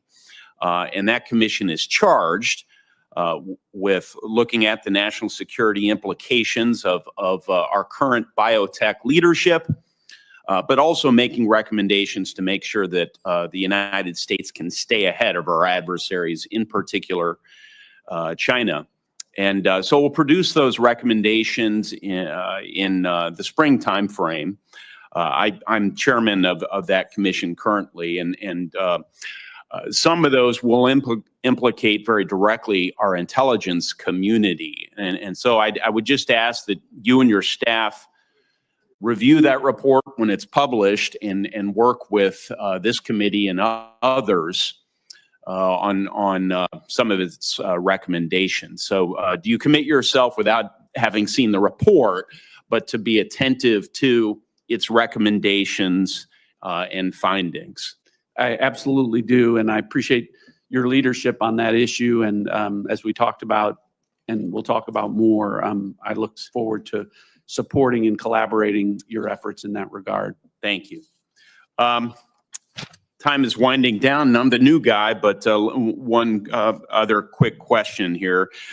Would you like to volunteer any particular approaches that you might want to lead the agency in to delay or degrade the threats posed by foreign nations using emerging technologies like AI or biotech?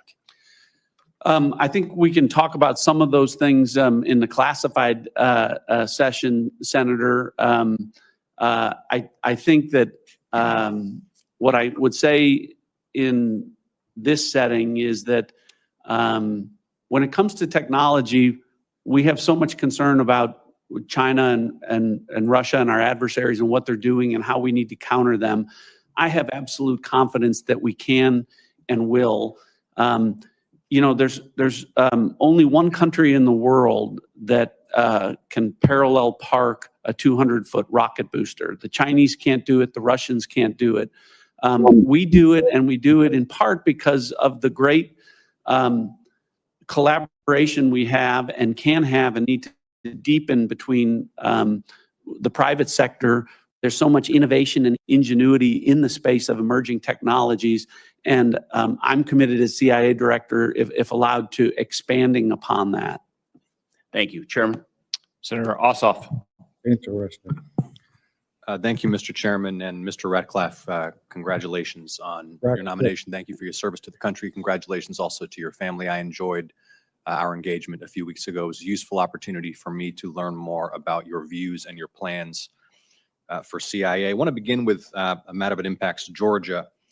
On Election Day 2024, there were a series of bomb threats issued against polling places in DeKalb County, Georgia, principally. Predominantly Black, predominantly Democratic-leaning precincts that disrupted the election operations and the ability of folks to vote in the afternoon on Election Day. Our state election officials attributed those threats to Russian actors. What assurance can you give my constituents in Georgia that CIA will sustain collection to identify threats to voting rights and election administration in the United States? So thank you, Senator, for the question. I enjoyed our visit as well. I can give every assurance. As you know, the CIA doesn't have domestic authorities. When we talk about election security issues, the FBI and DHS are the agencies that provide that protection. Where the CIA plays a role is if we have bad actors who want to influence or impact our elections, as you've related in this case. I haven't seen that specific intelligence, but that for instance, Russian actors were behind those threats. Those are the kinds of things that the CIA not only should do, but must do, and frankly do better in terms of collecting intelligence on how our adversaries intend, whether it's through physical means or through a cyber means of disrupting or influencing elections. And the CIA's role should be to identify those threats over there before they come over here. Thank you for that commitment to sustain that collection. I appreciate it. I want to give you the opportunity to provide some clarifying information about events that have attracted some scrutiny in September of 2020 when you sent a letter to the chairman of the Senate Judiciary Committee, which declassified certain intelligence about Russian analytic products that have been collected by the intelligence community, and which pertain to events 4 years past during the 2016 election and the controversy over alleged links between the Trump campaign and the Russian government. My purpose is not to interrogate, to relitigate that ancient history from 2016, but to understand why you chose to send that letter to the Senate Judiciary Committee declassifying intelligence on that day, September 29th. You will no doubt recall that that was the same day as the presidential debate, yes? I was that day, but it may be. You don't recall? Your testimony is that you're not aware that that letter was sent to the Judiciary Committee by you on the same day as the presidential debate? I didn't recall that it was on that day. I mean, I'll take you at your word. The dates will reflect what they are. But to your question, let me just, I want to drill down on that because my purpose here is not to suggest some kind of political intent, but you've made it very clear that avoiding the politicization of the intelligence community's activities is a high priority for you. Is that correct? Correct.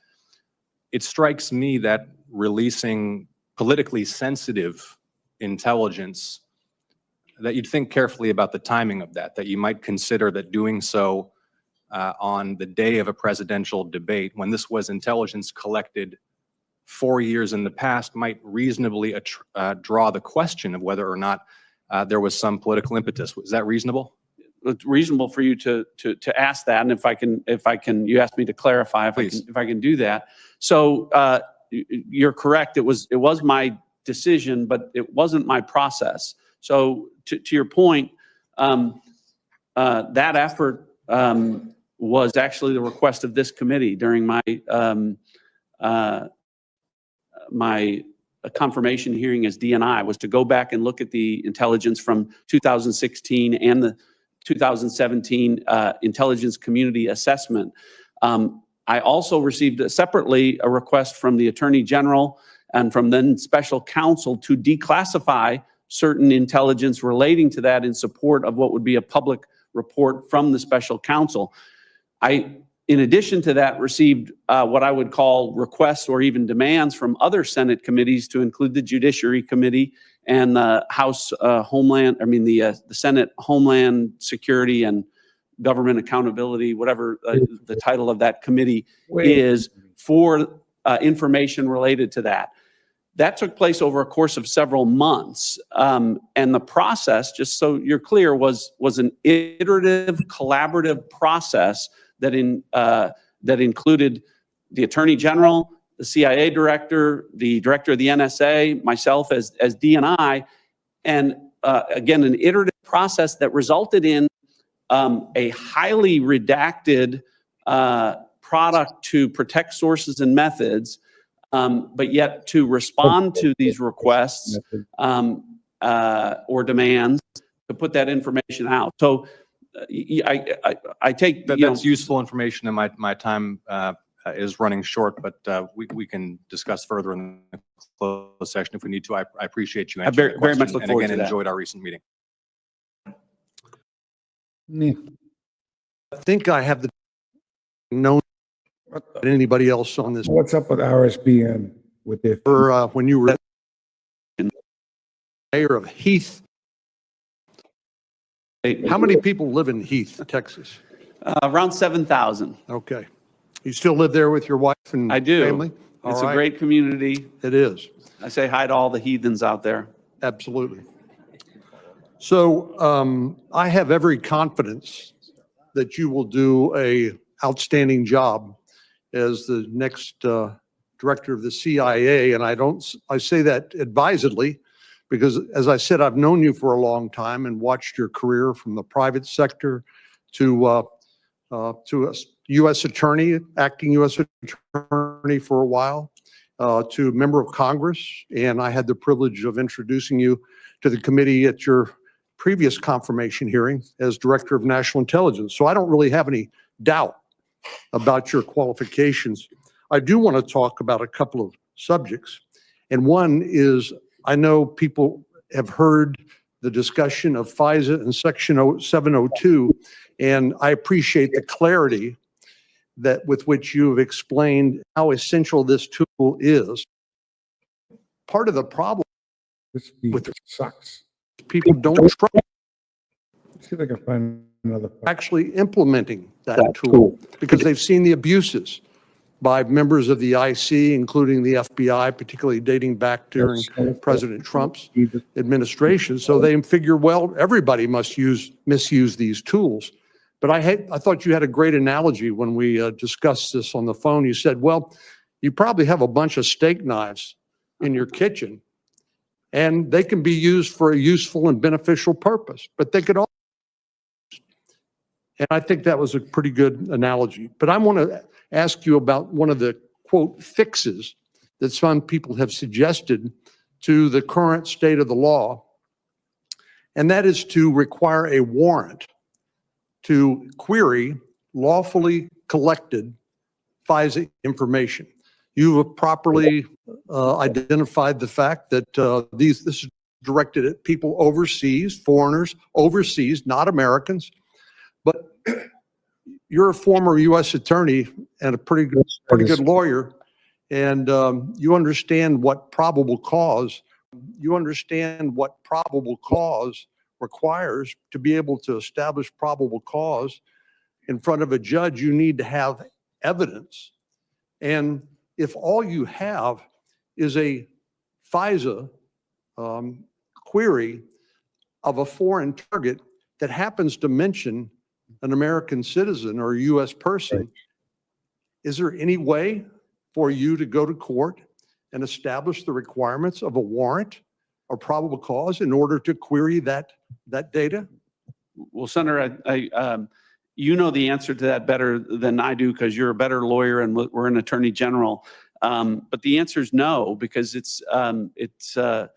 the danger there is that you really don't have the information to obtain the warrant. And the process of obtaining the warrant, we're talking about national security issues where sometimes minutes matter in the ability to disrupt or interdict the bad actors or to act upon the intelligence that you can gain from that. And so the process of even getting a warrant, the time that it takes, much less the fact that, as you say, you won't have a probable cause basis to get there. Well, I think there's a lot of misunderstanding and misinformation about how FISA works. And admittedly, I have to go back periodically and refresh my own memory because it does get to be fairly convoluted sometimes. But the fact of the matter is it's illegal to use this tool to spy on American citizens. Yep. And there are protocols in place to lessen the likelihood that that could ever possibly occur. But again, I think basically what's happened is there's been a lack of trust in the people who had access to those tools in the recent past. And I hope you will help restore that trust. I also think you're going to need to share your experience and your wisdom with the nominees for FBI and National Director of National Security, because we've had these conversations as well, and I think there's some confusion about whether a warrant should be required or not. I think you're absolutely right, and that is, I think, is not the answer. Thank you. Thank you, Senator. Senator Kelly. Thank you, Mr. Chairman, and congratulations on your new job. Look forward to working with you on this committee. And Mr. Ratcliffe, congratulations to your nomination for this position, and congratulations to your family as well. I want to follow up on what Senator Ossoff was referring to, the intelligence that was released prior to the 2020 election. That intelligence was rejected.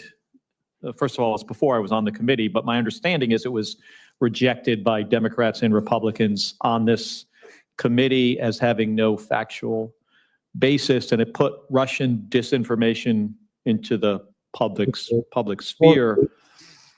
I just want to understand, so just like in hindsight, knowing what you know now, and this is 4 years removed from that, and we've had another election, and obviously we've got challenges we face with Russian and Chinese, Iranian disinformation in our politics. So in hindsight, are there any changes that you would make to the way you handled that information? Well, Senator, I appreciate the question. You know, I certainly, looking back, having an opportunity to change certain things might do that. I don't know in this case. For instance, Senator Ossoff raised the point that the declassification occurred on the day of a presidential election. I don't recall that. Obviously, that's when it did, but I think he said debate. Debate. I'm sorry. Yeah, debate. You know, I wasn't aware of that. I certainly don't think I did everything perfectly in terms of making decisions about every issue that relates to. I'm talking generally. But I talked about my record in terms of how I approach these things, and how, in terms of speaking truth to power, which sometimes includes declassifying information. Most of the things that I've done, Senator, aged very well, and you know, and I think others will continue to. For instance, on COVID origins, you know, I think that ultimately, I believe that there will be an assessment that is consistent with the position that I've taken. So, well, it's hard to get this stuff exactly right. I get that. This is complicated. In this case, you know, it did become rather political, and I appreciate your willingness to look back. So the other thing I want to say is, because I want to, part of my answer to your question is classified. And I look forward in the classified session to talking about one of the things this committee asked me to do that did influence my decision, was to look at the 2017 intelligence community assessment. And in not only looking at that, what I did, so to be clear, was I requested a briefing from the CIA, from some members of the team that were involved in that. And I'm not sure that information or that intelligence has been shared with this committee. So I look forward to. Yeah, let's follow up on that. I've got a few more things I want to cover here, and I've got about 90 seconds left here. In your written response to the committee, you indicated, this is a different topic, you agreed with the Trump administration's 2018 assessment that the Assad regime used chemical weapons, including in Douma, killing hundreds, injuring hundreds more. The U.S. intelligence community had a similar assessment that these weapons were used. If you're serving, or when you're serving as the director, and the DNI asks you to explore evidence that the Douma or other attacks were staged, or that analysis indicating the use of chemical weapons is incorrect, or there's some kind of similar situation, what would you do? Well, look at the intelligence. So you're right. I did include that. That was based upon the intelligence that I was able to review during my time as DNI. And I think the intelligence was clear. I think the assessments were, I forget if they were with high confidence, but I believe that they were. What I haven't seen is any intelligence in the last 4 years that I wouldn't have had access to. So I would look at that, but I'd be surprised if there is intelligence that would change my initial assessment, but I'll certainly go back and look at that.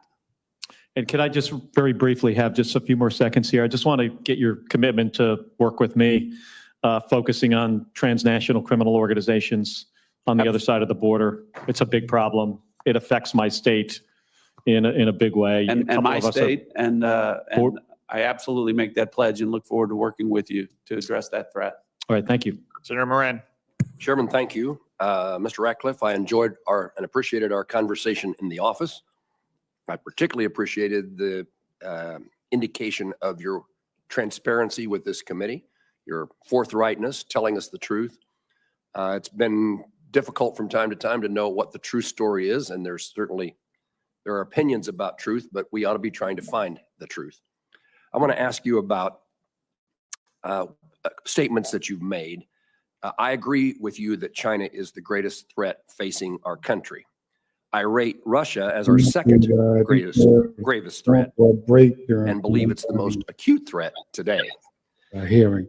Will you describe the scope of the threat as you see it and the importance of countering the Kremlin? The question, the threat from Russia? Threat from Russia. So you indicate China is the first greatest threat. Absolutely. So Russia is very clearly an adversary of the United States. The threat, of course, is a country with a very large nuclear stockpile. The thing that separates the threat from Russia from China, in my mind, and why I put them, even though we include them in the great power competition, is that the United States is the largest economy in the world. China's the second largest. Russia has an economy that's roughly the same size as my home state of Texas. So what that means is that the Russians have to decide where they're going to compete with the United States. And so they've chosen areas like hypersonics and other areas, but that comes at a cost. And I think we saw some of the cost in terms of their troop readiness as they engaged in their aggression against Ukraine. So a dangerous, lethal adversary who, in many respects, is because of the limitations that I've talked about, has focused on areas where there are great equalizers, and one of those is cybersecurity. So countries that can't compete with the United States in terms of kinetic firepower across the board, which can do so through cyber means. In other words, and we see that with Iran and North Korea and other countries who can't compete with us kinetically, focus on cyber means to cause us harm. Russia certainly falls into that category as well in terms of where a lot of their focus is, and my assessment of them in terms of the malign activities that they take across against the U.S. Certainly, invasion of another country has significantly complicated the security of our allies and perhaps the United States. Let me point out that you're the first Texan I have ever met that belittled the state of Texas. In your answers to the committee's questionnaire, you state regarding Russia that you believe, I'm quoting you, believe that we cannot let our adversarial relationship boil over into unintended wars. And you go on to say, I will advise the president when there are opportunities to work toward mutually beneficial outcomes with Russia. You did not make a similar commitment for China, Iran, or North Korea. What's the difference? I don't recall like the context of the question why there would be a difference. For instance, I think what I was referring to there, Senator, was for all of the things that I talk about in terms of Russia as a threat and the things that where they challenge us with malign activity, there are areas where for instance, countering terrorism, some of the same threats that we faced from terrorist groups are threats that they face. And so there are occasions where information or intelligence can be shared, or things can be done in our mutual, to the mutual benefit of our countries in those types of things. That would be true with China as well. You know, I think President Trump's approach from a policy standpoint is to not look for conflict with anyone, including our adversaries, but to provide a strong deterrent effect to their malign activities through America's strength, through peace through strength. So I think Iran may be different in the sense of it is a terrorist state, a terrorist regime, or had been designated by the Trump administration. And so I would put that in a different category. In addressing the importance of analytical objectivity and speaking truth to power, you state that as the DNI, you represented the IC's analysis to policymakers faithfully, including dissenting views, even when the full analytical picture was unpopular. Could you give me an example? Sure. In connection with the 2020 presidential election, assessment was made as to whether China was trying to undermine President Trump's reelection efforts, and there was a split between the community. A majority opinion was that China was not doing that, wouldn't do that for a number of reasons. The minority opinion was that they were. I agreed with the minority opinion, but what I did was not try to substitute my judgment for the community. I wrote a dissent that would be public, and people could see the reasons for that. And in the process, supported a whistleblower, one of our leading cyber officers, in support of that position. I will say that 15 months later, FBI Director Wray held a press conference talking about the exact things that I was saying China had engaged in that they were doing. And so the opinion that China would never engage in those kind of activities proved to be false. And I think that my dissent aged well. Not only did you speak out against the majority, but you turned out to be right. Thank you. Senator Heinrich. Thank you, Chairman.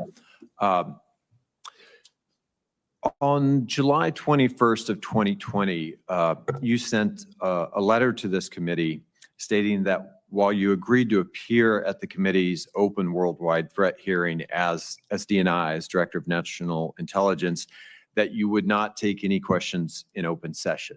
And you wrote that letter despite committing twice in your confirmation hearing that you would appear and answer questions.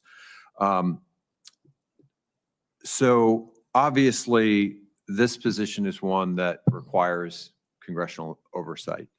And I don't think any of us up here would ever ask you to answer questions in a way that revealed anything that was classified or was more appropriate for closed session. So I want to ask you why you thought that was appropriate. And then today, can you commit that if confirmed, you will appear at this committee's annual open hearing on worldwide threats and take questions from the committee itself? Senator, thanks for the question. I think there was a slight mischaracterization that I didn't refuse. I made a proposal about how to handle the worldwide threats hearing. I did that for a number of reasons. First of all, I did it at that time as DNI, which, as you know, the DNI speaks for the entire intelligence community. My proposal was actually a reflection of multiple leaders across the intelligence. All right, guys, I'm going to cut it out. I'm going to take a break myself. If anything else comes up, I'll be back.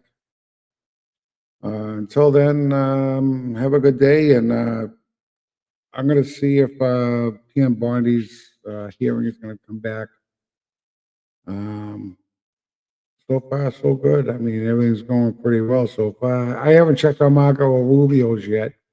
I'll look for some clips, but I'll leave you off with this from I have a clip here from let's see. It's actually a meme, and I figure you guys might like this because this whole thing is fucking crazy. But anyways, let's see. I'll leave it off with this. How's that?